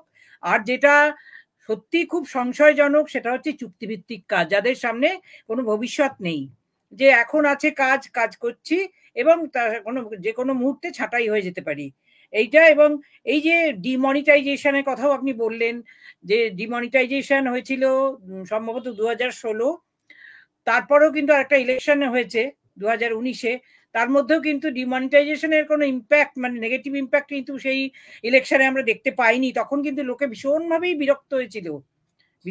বিরক্ত হয়েছিল হঠাৎ করে এরকম একটা ঘোষণার জন্যে। এছাড়া আপনি যেগুলো যে ইন্টার্নশিপের কথা বলা হয়েছে সেটারও যে সম্পর্কে মানে খুব ডিটেলসে কিছু বলা নেই, বা তার ভবিষ্যৎই বা কি সেগুলো কিন্তু নেই। আর 100 দিনের কাজের কথাও আপনি বলেছেন, কর্পোরেট ট্যাক্সের কথা বলেছেন, আর যে কথা সীমন্তিনী মুখোপাধ্যায় যেটা দিয়ে আরম্ভ করেছিলেন অর্থাৎ ইনইকুয়ালিটির কথা, এবং এই ইনইকুয়ালিটি যে কি সাংঘাতিকভাবে বাড়ছে সেটা আমরা দেখতে পাচ্ছি এই নতুন সহস্রাব্দের প্রথম থেকে। এই আমার তো যার মনে হয় যে 2 বা 3 দশক ধরে একটা মানে ভীষণ সার্প একটা ইনইকুয়ালিটি এখন কিন্তু আমাদের সামনে উঠে আসছে। এবং কিছু কিছু অত্যন্ত ধনী শ্রেণীকে নিয়ে যেভাবে প্যাম্পার করা হচ্ছে, এবং একটা মানে বিবাহ নামক একটি ঘটনা যেটা দিয়ে আমরা দেখলাম তার যে মিডিয়ার প্রচার এবং সেই নিয়ে মানুষের মধ্যে যে একটা উন্মাদনা এবং তাতে যে খরচ খরচা দেখানো হচ্ছে, সেটা আমাদের মতো একটা উন্নয়নশীল দেশে এবং যেখানে একটা বিরাট সংখ্যক মানুষ দারিদ্র্যসীমার নিচে বাস করে, আজকে খেলাম কালকে কি খাবো সেটা হয়তো জানি না। 100 দিনের কাজ যখন থাকে না তখন তাদের কি অবস্থা হয়। তো এই ব্যাপারগুলো কিন্তু কখনোই মনে হয় সরকারের মাথায় রেজিস্টার করে না। তাই এই বিষয়গুলো আরো অনেক ভিভিডলি আমাদের ইয়ের মধ্যে বাজেটের মধ্যে আসা উচিত ছিল, বিশেষ করে শিক্ষা, স্বাস্থ্য, কর্মসংস্থান এবং ক্ষুদ্র মাঝারি শিল্পের উপরে সরকারের কি ভাবনা। তাই প্রচারের ঢক্কানিনাটা যত বেশি, আমার মনে হচ্ছে আপনি যেটা বললেন সেই ঘোষণা আর বাস্তবায়নের মাঝখানে যে চায়ের কাপ আর ঠোঁটের সেটা ঠেকানোর মাঝখানে যে গ্যাপটা, সেটাই যেন দিন দিন স্পষ্ট হয়ে উঠেছে। থ্যাংক ইউ ভেরি মাচ, ধন্যবাদ জন্য, খুব ভালো। সুতরাং 3 জন আজকে যে আমাদের বললেন, প্রথমে ডক্টর সীমন্তিনী মুখোপাধ্যায়, তারপর ডক্টর মহানন্দা কাঞ্জিলাল এবং শেষে ডক্টর সৌম্য শাহিন, 3 জনেই কিন্তু 3টে মানে বিভিন্ন দিক নিয়ে আলোকপাত করলেন এবং তার মধ্যে দিয়ে যেটা মনে হলো একটা সামগ্রিক ছবি, এই ইউনিয়ন বাজেট 2024 তার একটা সামগ্রিক ছবি, কোথায় কোথায় ল্যাকুনাগুলো রয়েছে, কোথায় জোর দেওয়া উচিত, এবং অসাম্যের ছবি কথা যেমন উঠে এলো, তেমনি ন্যায় বিচার আমাদের যেটা দরকার, যে কথা অমর্ত্য সেন, যে আদ্রেজ তাদের এর মধ্যে বলেছেন, এবং যেটা মহানন্দাও বললেন যে মেয়েদের কথা, যে এই যে মিসিং উইমেনের একটা কনসেপ্টের কথা বলেছেন ডেভেলপমেন্ট অ্যাজ ফ্রিডমে, সেই বিষয়গুলোও কিন্তু দেখছি যে তারা বারবার আমাদের সতর্ক করা সত্ত্বেও, যেটা মহানন্দাও বললেন যে ইকোনমিস্টদের কাজ ইকোনমিস্টরা করছেন, কিন্তু যখন মানে যারা অ্যাডমিনিস্ট্রেটর, যারা তাদের নীতি প্রণয়ন করছেন, হ্যাঁ পলিসি মেকার্স, তারা যদি ইকোনমিস্টদের যে সাজেশনগুলো, তাদের প্রপোজালগুলো যদি না শোনেন এবং সেগুলো কার্যে রূপায়িত না করেন, তাহলে কিন্তু সত্যি সত্যি আমাদের অর্থনৈতিক উন্নয়ন ঠিক পথে এগোবে না এবং প্রতিপদেই সেটা বাধাপ্রাপ্ত হবে। সুতরাং সবাইকেই অনেক ধন্যবাদ। পরিষ্কার ছবি আমাদের সামনে উঠে এলো। এবারে আমি প্রকাশকে অনুরোধ করব যে যদি কোনো প্রশ্ন থাকে এই 3 জন বক্তার কাছে, তাহলে সেই প্রশ্ন রাখার জন্য চ্যাট বক্সে, এবং তারা নিশ্চয়ই এগুলোর উত্তর দেবেন। Over to Prakash. I think Soumya sir কিছু বলবেন। ওকে,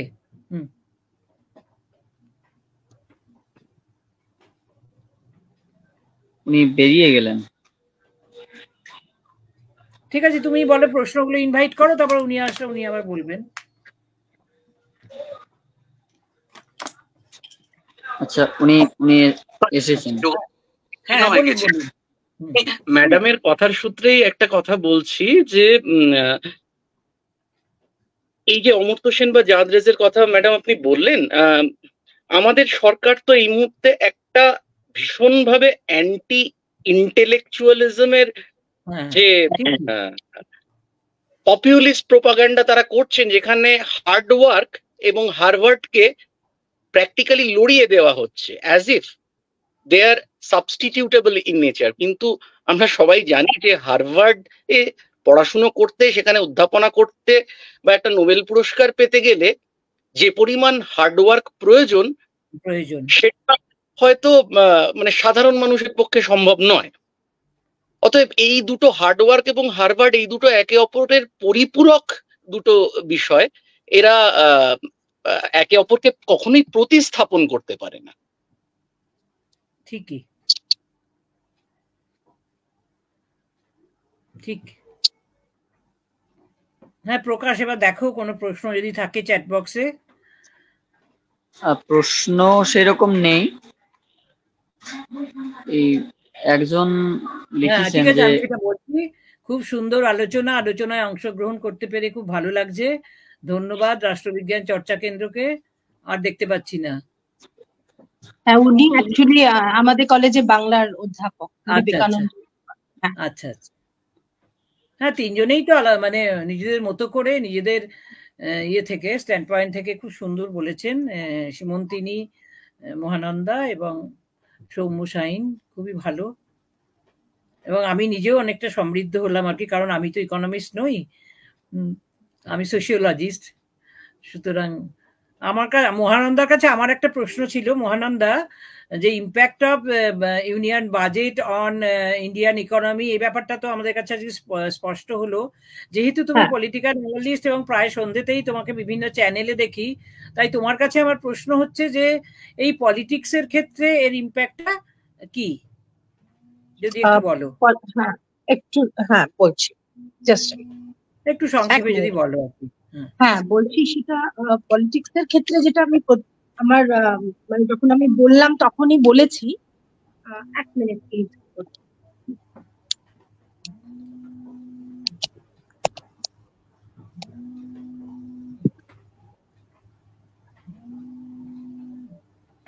অর্থনীতিবিদরা শুধুই বলতে পারে যে this are the required policies for development of the country, সেটা তারা বলতে পারে, কিন্তু রাজনীতিবিদরাই তো সেটাকে ইমপ্লিমেন্ট করে। শোনা যাচ্ছে আমার কথা? হ্যাঁ, তুমি একটু ভিডিওটা অন করলে ভালো হয় আর কি। হ্যাঁ, ভিডিওটা একটু অন করে বলো। হ্যাঁ হ্যাঁ, সেটা হচ্ছে যে আমি যেটা বললাম আগেও, যে অ্যাকচুয়ালি অর্থনীতিবিদরা পলিসি গুলো বলতে পারে যে এটা ভালো ওটা ভালো হওয়া দরকার, কিন্তু অ্যাকচুয়ালি তো ইমপ্লিমেন্ট করে রাজনীতিবিদরা। এবং এবারের বাজেটে যেটা খুব লক্ষণীয় ভাবে দেখা গেছে, যেটা আমার মনে হয় স্বাধীনতার পর কোনো বাজেটে এত দৃষ্টিকটুভাবে দেখা যায়নি, সেটা হচ্ছে যে রাজনীতির বিষয় বলছি, দুটো রাজ্যকে অতিরিক্ত প্রজেক্ট বা ইত্যাদি স্যাংশন করা হয়েছে। এবং নিশ্চয়ই সেটা করতেই হবে, কারণ কিছু কিছু রাজ্যের ক্ষেত্রে তো প্রয়োজন। কিন্তু এবারে পূর্বাঞ্চলের উন্নতির কথা বলা হয়েছে, যদিও আশ্চর্যজনকভাবে অন্ধ্রপ্রদেশকে আবার পূর্বাঞ্চলের মধ্যে ঢুকিয়ে মানে উল্লেখ করা হয়েছে, কিভাবে জানি না, কিন্তু পূর্বাঞ্চলের উন্নতির কথা বলা হয়েছে, খুব ভালো কথা। বিহার তো সত্যিই প্রয়োজন, অন্ধ্রপ্রদেশও প্রয়োজন, কারণ তেলেঙ্গানা হয়ে যাওয়ার পরে অন্ধ্রপ্রদেশের অর্থনৈতিক অবস্থা কিন্তু বেশ একটা চ্যালেঞ্জের মুখে। কাজে রাজনীতি এখানেই রয়েছে যে দুটো রাজ্যকে এত অতিরিক্ত দেওয়ার কথা বলা হয়েছে, মানে বিশেষ করে বন্যা নিয়ন্ত্রণ ইত্যাদির জন্য ওই কয়েকটা রাজ্যের কথা বলা হয়েছে। কিন্তু অ্যাকচুয়ালি সমস্যাটা তো শুধুমাত্র দু তিনটে রাজ্যের নয়, আরো অনেক রাজ্য আছে। পশ্চিমবঙ্গ আমি সবসময় বলি অসম্ভব রিসোর্সফুল একটা স্টেট, কিন্তু পশ্চিমবঙ্গর বঞ্চনা শুধুমাত্র এই সময় নয়, মানে বহুদিন আগে থেকেই শুরু হয়েছে। অ্যাকচুয়ালি ব্রিটিশ শাসনের পর থেকে, মানে জাস্ট ওই সময়ে শিল্পে পশ্চিমবঙ্গের স্থান ছিল দ্বিতীয় কি তৃতীয়। সেই জায়গা থেকে সরতে সরতে আমরা কোথায় এসে দাঁড়িয়েছি? মানে এমন একটা জায়গায় এসে পৌঁছেছি যেখান থেকে মানে উন্নয়ন করাটা ডিফিকাল্ট হয়ে গেছে। কাজে এটার জন্য তো নিশ্চয়ই সরকারি নীতি দায়ী। আমরা জানি ফ্রেট ইকুয়ালাইজেশন রেট চালু হয়েছিল কংগ্রেসের জমানায়, সেই সময় থেকেই কিন্তু এই অধোগতি শুরু, এবং তার মধ্যে রাজনীতি মিশে গিয়ে অনেক সমস্যা তৈরি হয়ে গিয়ে আর সেই জায়গাটায় আমরা ফিরতে পারছি না। যা হোক, যদি রাজ্য সরকার বর্তমান বা আগের যিনি রাজ্য সরকার তারা নিশ্চয়ই চেষ্টা করেছে, কিন্তু সেই জায়গায় ফিরতে গেলে যে ডেফিনিট কিছু পলিসি দরকার আমরা করে উঠতে পারছি না, তার ফলে রাজ্য মার খাচ্ছে। আর পূর্বাঞ্চলের উন্নয়ন তো অবশ্যই দরকার, কারণ এই রাজ্যগুলোর সব থেকে বড় সমস্যা হচ্ছে জিওগ্রাফিক্যাল লোকেশন। এগুলো এত ডিফিকাল্ট জিওগ্রাফিক্যাল লোকেশন যে এখানে খুব ভালোভাবে পলিসি না করলে, পলিসি মেকিং না করলে এদের উন্নয়ন করা খুব টাফ। কাজে সবার আগে তো রাজনৈতিক সুস্থিরতা দরকার, সেটা না করে তারপর তো তার উন্নয়ন। যেমন মণিপুরের যা রাজনৈতিক পরিস্থিতি, সেখানে তুমি অর্থনৈতিক উন্নয়ন কি করে করবে? আগে তো জায়গাটাকে পলিটিক্যালি স্টেবল হতে হবে, তবে তো ইকোনমিক ডেভেলপ। কাজে পলিটিক্স তো সবকিছুতেই আছে এবং থাকবেও। রাজনীতির বাধ্যবাধকতার জন্যই দুটো স্টেটকে একেবারে ভরিয়ে দেওয়ার কথা বলা হয়েছে, এটা আমরা দেখতেই পেলাম আর কি। Thank you. প্রকাশ, আর কোনো প্রশ্ন আছে?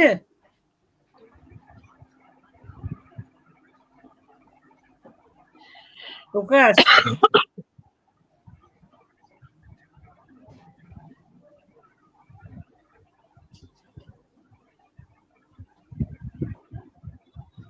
ধন্যবাদ ম্যাডাম। আমার ম্যাডাম মনে হয় প্রশ্ন কিছু থাকলে প্রকাশ বাবু বলবেন, আর যদি কোনো প্রশ্ন না থাকে তাহলে আজকে আমরা এই আমাদের যে ওয়েবিনার সেটা আমরা শেষ করার জন্য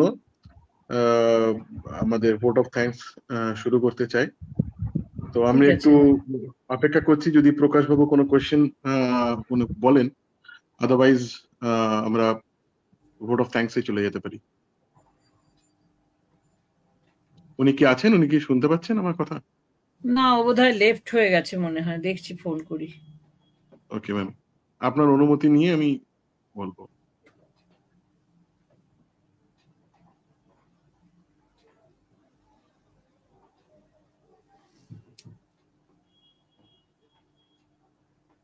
হ্যাঁ, জয়েন করেছে এটা। ওকে, হ্যাঁ প্রকাশ বাবু, কিছু প্রশ্ন আছে না আমরা ভোট অফ থ্যাঙ্কস এ চলে যাব? হ্যাঁ ম্যাম, সেরকম কোনো প্রশ্ন নেই। যে প্রশ্নগুলো আছে ওগুলো আলোচনা হয়ে গেছে অলরেডি। আচ্ছা, ওকে, তাহলে ম্যাডাম আপনার অনুমতিতে আমরা স্যারকে বলবো যে ভোট অফ থ্যাঙ্কস দেওয়ার জন্য। ধন্যবাদ। তাহলে ম্যাডাম আপনার অনুমতিতে আমরা এই শুরু করছি vote of thanks. Okay, thank you madam. আর আজকের এই ওয়েবিনার, যেটা ভারতবর্ষের বাজেটের প্রভাব অর্থনীতি বা রাজনীতি, এর সমাপ্তির সময় আমরা আমাদের আন্তরিক কৃতজ্ঞতা প্রকাশ করতে চাই, যাদের সহযোগিতা ছাড়া এই ইভেন্ট সম্ভব হতো না, রাষ্ট্রবিজ্ঞান চর্চা কেন্দ্র। এবং প্রথমেই আমাদের সম্মানিত চেয়ার ডক্টর বাসবী চক্রবর্তীর প্রতি আমরা গভীরভাবে কৃতজ্ঞ। আপনার নেতৃত্বে এবং অন্তর্দৃষ্টিমূলক যে গাইডেন্স, তার জন্য আমরা অভিভূত। আপনার সহায়তা আমাদের এই আলোচনায় সুষ্ঠুভাবে সহায়ক হয়েছে। আমাদের মূল বক্তা ডক্টর সীমান্তিনী মুখোপাধ্যায় বিশেষ ধন্যবাদ জানাই। আপনার বিস্তৃতি ও চিন্তাশীল বক্তব্য আমাদের বাজেটের প্রভাবের গভীর উপলব্ধি প্রদান করেছেন এবং একটি মনোযোগী আলোচনা করার জন্য একটা মঞ্চ প্রস্তুত করে দিয়েছে। এবং আমাদের আভ্যন্তরীণ বক্তা ডক্টর মহানন্দা কাঞ্জিলাল এবং ডক্টর সৌম্য শাহিনের প্রতিও আমরা আন্তরিকভাবে কৃতজ্ঞ। আপনারা উভয়ই আমাদের বিভিন্ন দৃষ্টিভঙ্গি থেকে এবং নতুন দৃষ্টিভঙ্গি আলোচনায় দৃষ্টিপাত করেছেন এবং গভীর বিশ্লেষণের মাধ্যমে সমৃদ্ধ করেছেন। আমিও একজন অর্থনীতির ছাত্র এবং আমিও আজকে বহু কিছু নতুন জানতে পেরেছি এবং খুব সমৃদ্ধ মনে করছি নিজেকে। রাষ্ট্রবিজ্ঞান আলোচনা কেন্দ্র এবং দুর্গাপুর মহিলা যে কলেজ IQAC এবং গবেষণা উন্নয়ন সেলের সংগঠকদের ধন্যবাদ। আপনাদের সহযোগিতা, যত্ন সহকারে পরিকল্পনা সমন্বয় হয়েছে এবং যার ফলে এই ওয়েবিনারটি সম্পন্ন হয়েছে। অবশেষে অংশগ্রহণকারী, সক্রিয় এবং মনোযোগী যারা অংশগ্রহণকারী ছিলেন তাদের জন্য ধন্যবাদ। আপনারা আমাদের ইভেন্টকে স্মরণীয় ও প্রভাবশালী করে তুলেছেন। আশা করি আজকের আলোচনার মাধ্যমে অর্জিত অন্তর্দৃষ্টিমূলক যে ভবিষ্যৎ আলোচনার জন্য অনুপ্রেরণা প্রদান করবে, এবং আমরা অপেক্ষায় থাকলাম পুনরায় এরকম একটি সুন্দর এবং একটি গঠনমূলক আলোচনা, যেটা আজকাল দিনে খুবই মানে একদম রেয়ার কন্ডিশনে পৌঁছে গেছে, যেটি খুব ভালো আলোচনা আমরা শুনতে পাই। তার জন্য ধন্যবাদ সবাইকে, এবং আজকের মতো আমরা এই সভা শেষ করতে পারি যদি ম্যাডামের অনুমতি হয়। শুভরাত্রি। শুভরাত্রি, ধন্যবাদ। Thank you madam. সকলকে শুভরাত্রি। রাষ্ট্রবিজ্ঞান চর্চা কেন্দ্রের পক্ষ থেকে সকলকে অসংখ্য ধন্যবাদ। সকলেই ভালো থাকবেন। সকলকে শুভরাত্রি। ধন্যবাদ। আমাদের দেখা হচ্ছে পরবর্তী আলোচনায়। ধন্যবাদ। Thank you. ঠিক আছে।